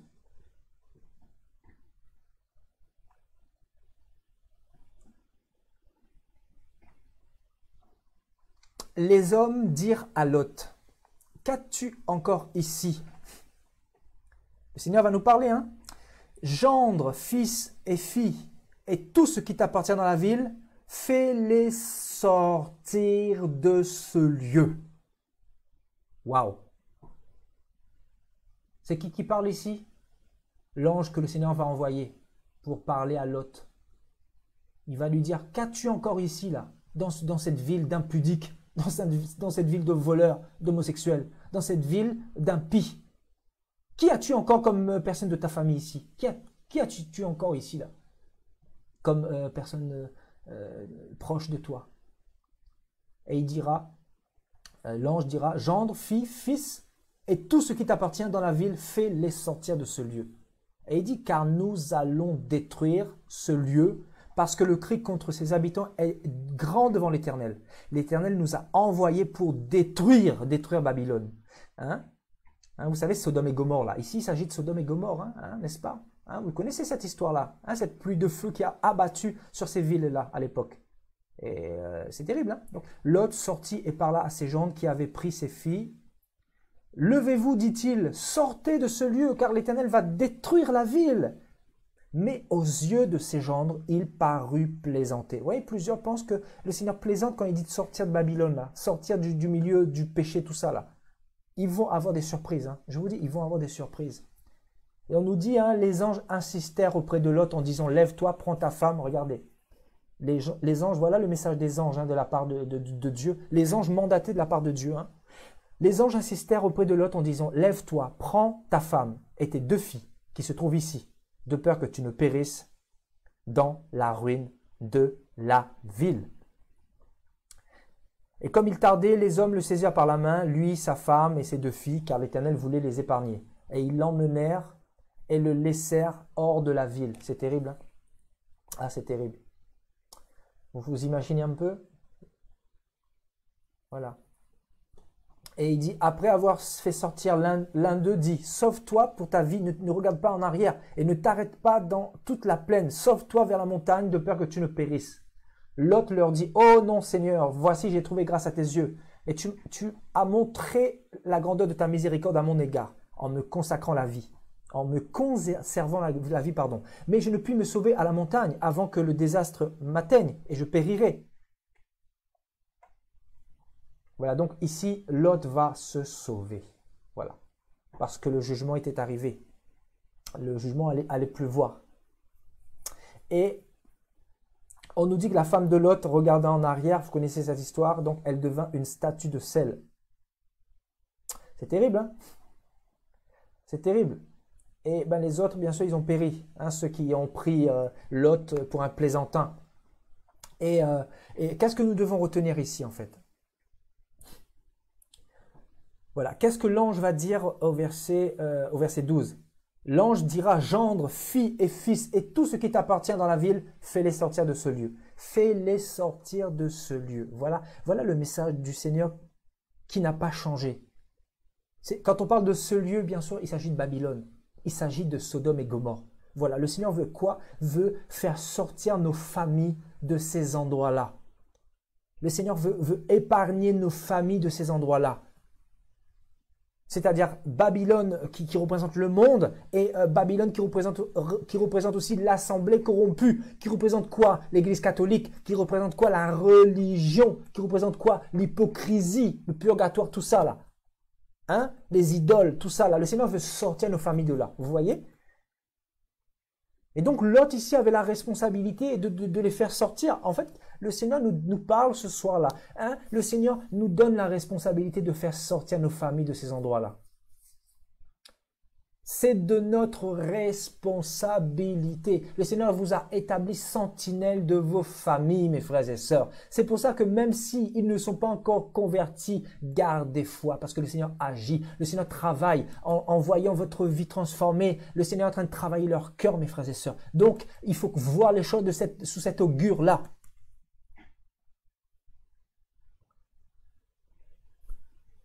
Le Seigneur a établi une transformation en vous et il voit cette transformation-là et le Seigneur va les sortir de là. Nous prions le Seigneur, nous proclamons qu'ils vont sortir de là, mes frères et sœurs, parce que nous avons des gens de nos familles qui sont encore dans ces lieux-là, dans le système.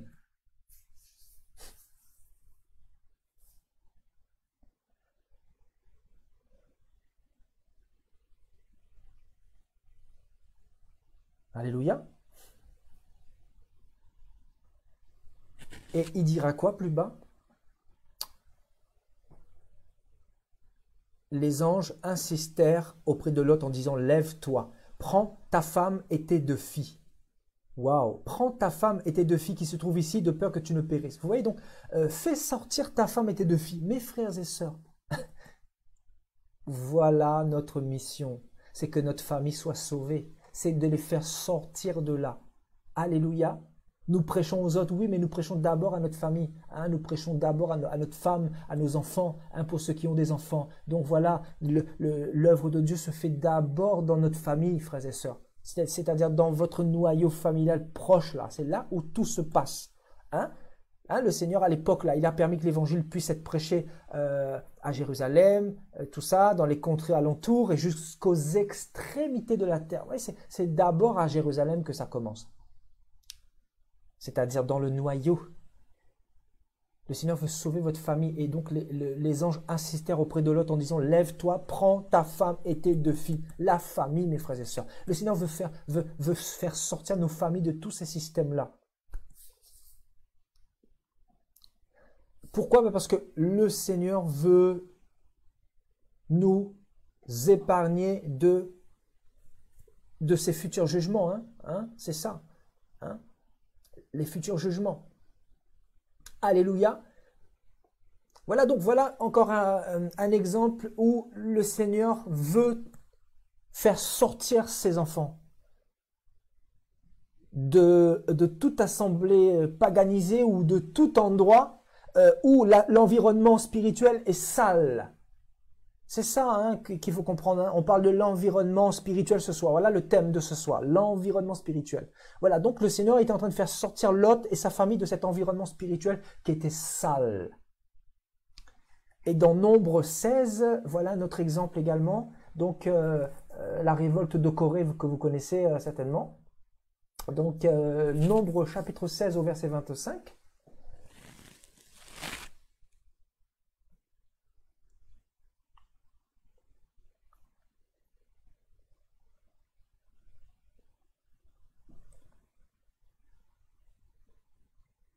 Alléluia. Moïse se leva et alla vers Dathan et Abiram.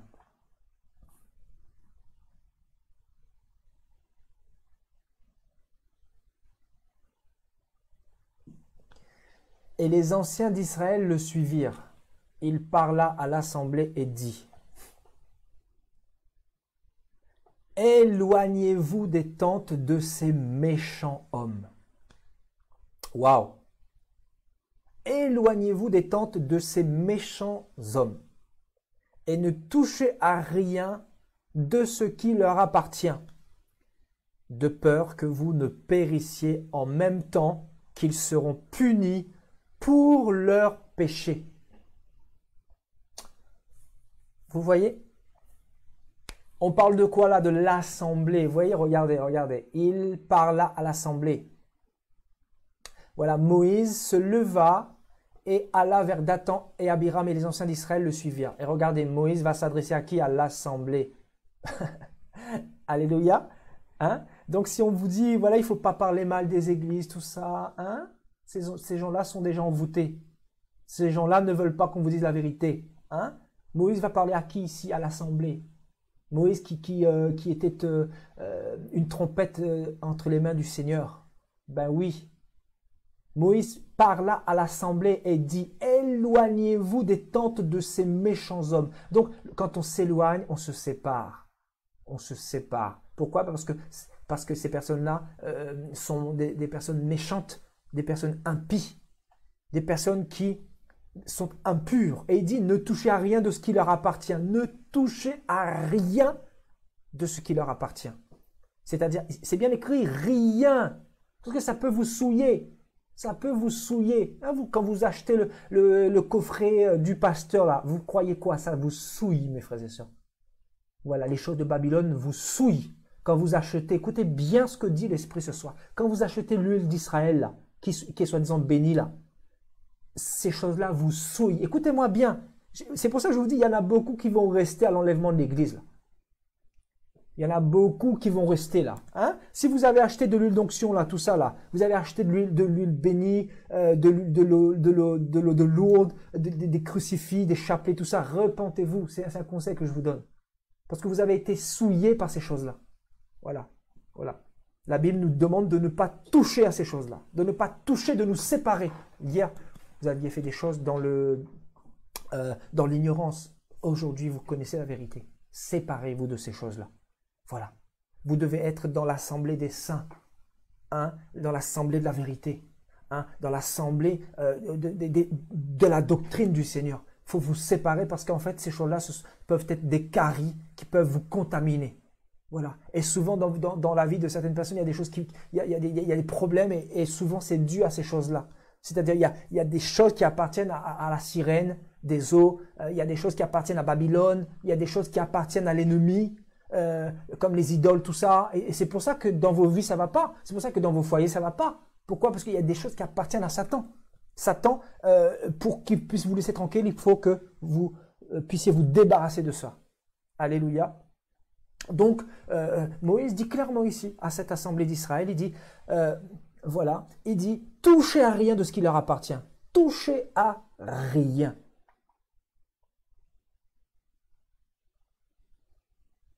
Alléluia. Et il dit, de peur que vous ne périssiez en même temps qu'ils seront punis pour tous leurs péchés. Et qu'est-ce qu'ils vont faire? Ils vont obéir, bien sûr. Ils se retirèrent de toutes parts, loin de la demeure de Corée, de Dathan et d'Abiram. Et Dathan et Abiram sortirent et se tinrent à l'entrée de leur tente avec leurs femmes, leurs fils, leurs petits-enfants. Et donc voilà, il va y avoir le jugement. Le Seigneur va les frapper, ils vont être engloutis, vivants, dans le séjour des morts. C'est terrible. Vous voyez? Voilà. C'est pour ça que le Seigneur dit, sortez du milieu d'elle, mon peuple, pour ne pas avoir part au fléau de Babylone. Au fléau qui va lancer dans Babylone, mes frères et sœurs. Alléluia. Gloire à Dieu. Et allons dans Ésaïe 52. Qu'est-il écrit là-bas? Ésaïe 52, au verset 10. Au verset 10. Et au verset 10 et 11. L'Éternel découvre le bras de sa sainteté aux yeux de toutes les nations. Et toutes les extrémités de la terre verront le salut de notre Dieu. Partez, partez, sortez de là. Ne touchez rien d'impur. Voilà le message. Voilà le message. Sortez du milieu d'elle, mon peuple. Purifiez-vous, vous qui portez les vases de l'Éternel. Waouh, quelle parole! Quelle parole! Waouh! C'est fort. Vous voyez, déjà, on révèle, en fait, l'Éternel révèle sa sainteté. Hein?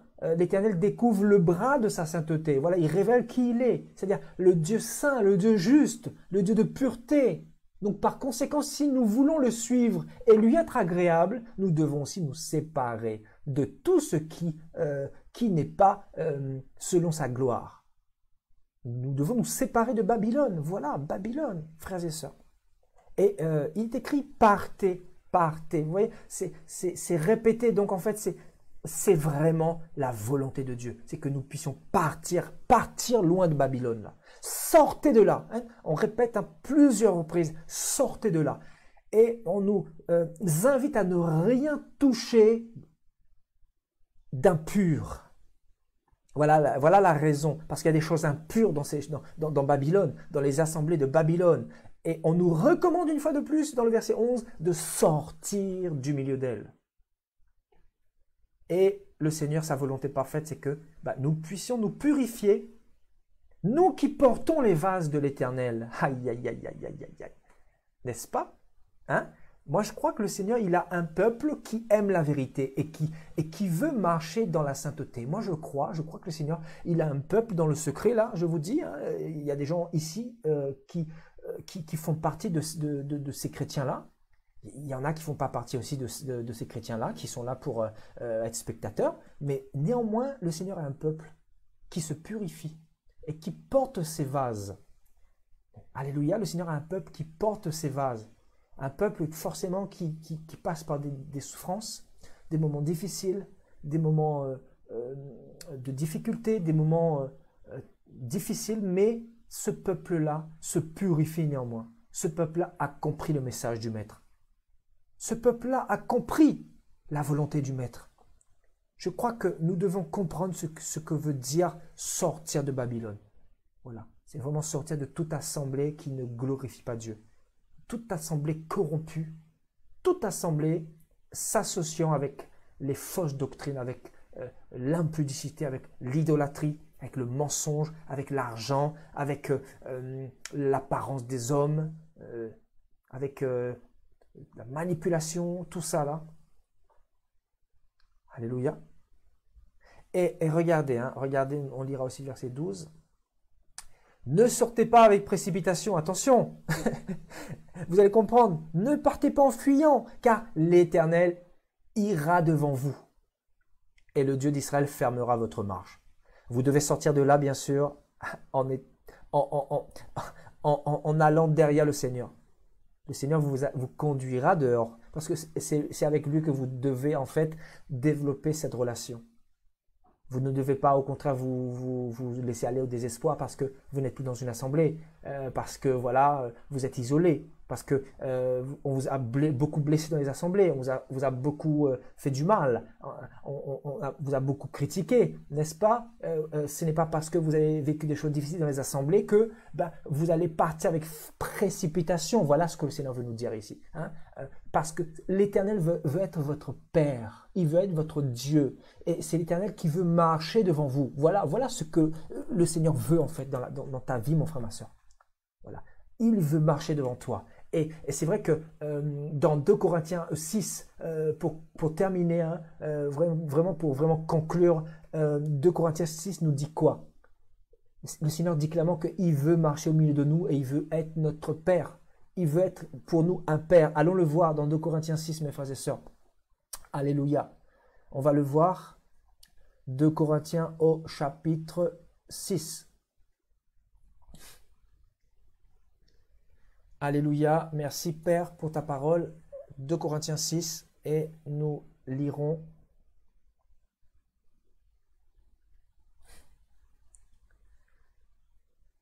Nous lirons au verset 14, tiens, à partir du verset 14. Voilà. Ne vous mettez pas avec les infidèles sous un joug étranger. Vous voyez ce que représente aussi Babylone, là? L'assemblée de Babylone, l'assemblée de Babylone est semblable à un joug étranger. Ce n'est pas le joug du Seigneur. Voilà, tout simplement. Hein? L'assemblée de Babylone, c'est l'assemblée des infidèles. Voilà ce que nous apprend la parole. L'assemblée de Babylone, c'est l'assemblée de l'iniquité, non pas de la justice. Voilà. Quel rapport y a-t-il entre la justice et l'iniquité? Quel rapport y a-t-il entre la lumière et les ténèbres? Voilà. L'assemblée de Babylone, c'est l'assemblée des ténèbres, du péché, du désordre, du divorce. Voilà. L'impudicité. Voilà. Les chrétiens, les chrétiennes qui s'habillent n'importe comment là-dedans. Voilà. Les pierres d'achoppement pour faire tomber les autres. Voilà. Quel accord y a-t-il entre Christ et Bélial? Voilà, dans les églises de Babylone, il y a Bélial qui est installé, c'est-à-dire le diable lui-même, concrètement. Quelle part a le fidèle avec l'infidèle? Vous voyez, donc on refait cette nuance entre les fidèles et les infidèles. Et donc, voilà, c'est des éléments que le Seigneur nous donne ce soir, frères et sœurs. Et au verset 16, quel rapport y a-t-il entre le temple de Dieu et les idoles? Voilà, les idoles font partie aussi de cette assemblée de Babylone.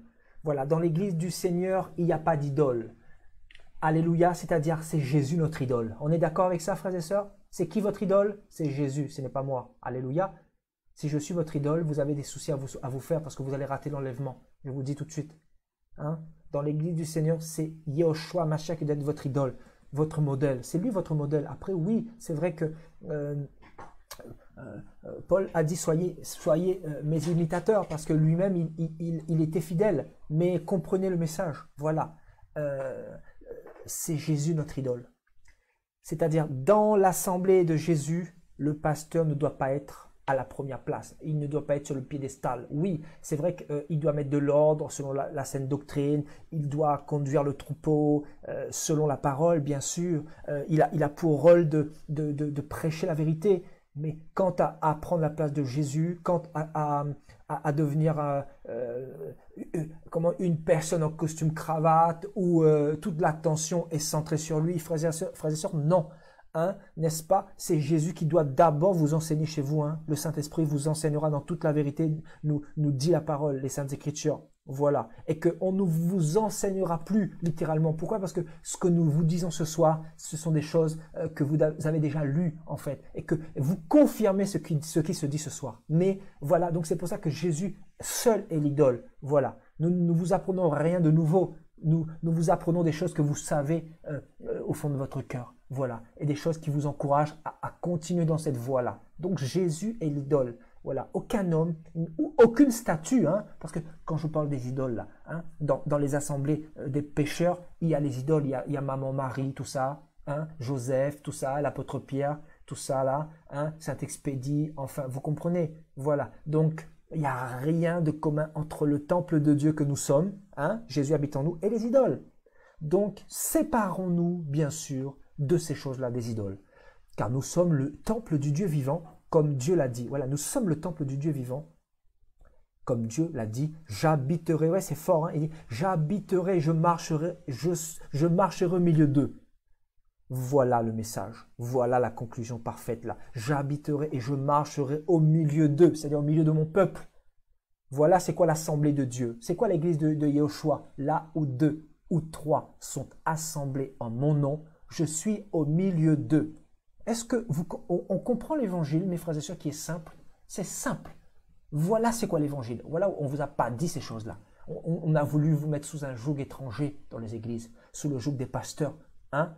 Hein, qu'on puisse vous contrôler bien comme il faut, qu'on puisse bien vous dépouiller, hein, vous cacher la vérité pour ne pas que vous soyez sauvés. Vous voyez, donc le Seigneur lui-même, il veut être votre Père. Il dit, j'habiterai, je marcherai au milieu de vous. Je serai votre Dieu et vous serez mon peuple. Alléluia. Vous serez mon peuple. Donc arrêtons de nous dire que voilà, on ne doit pas prêcher contre les églises, tout ça. C'est voilà. Ça, c'est antichrist. On ne prêche pas contre l'église parce que l'église du Seigneur, personne ne peut la détruire, déjà. Une. Et deuxièmement, il y a 2 assemblées. L'assemblée des démons, l'assemblée de Jésus. L'assemblée de ceux qui sont dans les fausses doctrines, dans le péché, dans le mensonge. Et ceux qui sont dans la vérité, dans la sainteté, dans la préparation en vue des noces de l'agneau. Alléluia. Voilà. Donc, le Seigneur veut habiter. Il habite au milieu de nous. Il marche au milieu de nous. Et il est notre Père et nous sommes son peuple. Voilà, c'est aussi simple que ça. Voilà, pasteur, il faut arrêter de troubler le peuple de Dieu. Voilà, c'est aussi simple que ça. Et le Seigneur confirme dans 2 Corinthiens 6, 17, il dit, c'est pourquoi sortez du milieu d'eux. Voilà le message que Paul aussi a reçu. Sortez du milieu d'eux et séparez-vous. Séparez-vous, dit le Seigneur, c'est le Seigneur qui parle. Hein, ce n'est pas n'importe qui parle, c'est le Seigneur qui parle. C'est l'Esprit du Seigneur qui parle. Hein, sortez du milieu d'eux, séparez-vous. Ne touchez pas ce qui est impur. Vous voyez, ça rejoint Ésaïe 52. Et il dit quoi? Après être sorti de tout ce qui est impur, je vous accueillerai. Je vous accueillerai. C'est fort. Waouh, waouh. Vous voyez, c'est pour ça que plusieurs, écoutez-moi bien, plusieurs ont des jougs, plusieurs ont des problèmes, plusieurs ont des maladies, plusieurs traversent des moments difficiles parce qu'ils sont encore dans les liens de l'asservissement, les liens du vin de la débauche, les liens de Babylone. Mais quand on sort de Babylone, le Seigneur, qu'est-ce qu'il vient faire? Il vient nous accueillir en fait. Il vient nous accueillir et il vient souvent nous reconstruire. Voilà. C'est toute une phase de reconstruction parce que souvent, pendant des années, vous avez été dans les assemblées, pendant 10, 20 ans des fois, pendant 30 ans des fois, il y a des témoignages qui vont l'attester ce soir. Et donc le Seigneur va vouloir vous reconstruire. Et c'est là que tout recommence pour vous. C'est-à-dire, c'est comme une nouvelle naissance. C'est comme si vous naissez pour la première fois. Et aujourd'hui, vous apprenez des choses que vous n'avez pas appris dans les assemblées, n'est-ce pas? Vous n'avez pas appris ces choses-là. Pourquoi? Parce qu'on vous a caché la vérité. On n'a pas voulu en fait vous guider vers Dieu, vers Jésus. Et on a voulu plutôt vous focaliser sur le pasteur. Voilà, le pasteur. Voilà. L'église d'aujourd'hui n'a rien à voir, encore une fois, avec la parole du Seigneur, avec ce que le Seigneur nous a demandé de faire. Alléluia. Donc le Seigneur veut nous accueillir. Il veut nous accueillir. Et je crois que celui qui sort de Babylone est accueilli par Dieu. Donc c'est un message vraiment pour nous encourager, pour nous encourager et nous dire que voilà, le Seigneur est là. C'est vrai que nous sommes sortis de ces systèmes-là. Nous pensions que Jésus était là-bas. Souvent, nous avons vécu des choses difficiles là-dedans. Voilà. Nous avons vu que Jésus n'était plus là-bas. Il y avait des choses mauvaises qui se passaient là-bas. Il y avait des fausses doctrines qui étaient prêchées. Il y avait beaucoup d'idolâtrie là-dedans, des miracles, souvent beaucoup de miracles, mais il n'y avait pas des gens qui étaient transformés, qui étaient renouvelés, qui étaient dans une vie de sainteté, tout ça. Donc voilà, il y a anguille sous roche. Hein. Jésus, quand il arrive avec les miracles, sa parole est annoncée d'abord. Sa parole guérit, sa parole libère, sa parole délivre, sa parole est accompagnée de la puissance et des miracles, etc. Donc, si dans une église, il n'y a que des miracles, comme certaines églises que nous voyons aujourd'hui en Afrique, là-bas, là, des miracles, démons, tout ça. Dites-vous que le diable, il a mis un truc en place pour envoûter le maximum. C'est pour vous accrocher au miracle et non pas à la vie de sainteté, non pas à la vie de sanctification, non pas à la relation avec le maître. Donc voilà, l'église d'aujourd'hui est basée sur quoi? Sur des miracles. C'est-à-dire, Satan fait beaucoup de miracles aujourd'hui pour égarer le troupeau. Alléluia, c'est pour ça qu'il faut sortir de là. Sortez de là. Ne recherchez pas les miracles. Les miracles, Jésus est le miracle. Jésus est le miracle. Si vous marchez avec Jésus, si Jésus vous a accueilli, lui-même il va produire le miracle d'une manière où vous ne vous y attendrez pas. Voilà, il va vous surprendre, mes frères et sœurs. Il faut lui faire confiance. Faisons-lui confiance. Faisons-lui confiance. Parlons-lui avec simplicité dans le secret, simplicité chez nous dans notre chambre. Ayons une relation avec lui tous les jours, tous les matins. Parlons-lui simplement. Vous allez voir, vous allez être surpris. Lisons sa parole, méditons les Écritures, essayons de comprendre qui est Jésus, quelle est sa volonté. Vous allez voir, il va vous surprendre. Vous surprendre comme jamais. Vous allez vivre des choses que vous n'avez jamais expérimentées dans les églises. Parce que là-dedans, vous étiez contrôlé. Vous n'étiez pas maître de vous, en fait. Voilà, le pasteur décidait pour vous. Voilà, aujourd'hui, c'est Jésus que vous écoutez, que vous obéissez, et c'est lui qui est votre maître. Alléluia. Alléluia, c'est magnifique, magnifique. Et voilà, donc il dit, ne touchez pas à ce qui est impur, et je vous accueillerai. Et pour terminer, au verset 18, je serai pour vous un père, et vous serez pour moi des fils et des filles. Wow.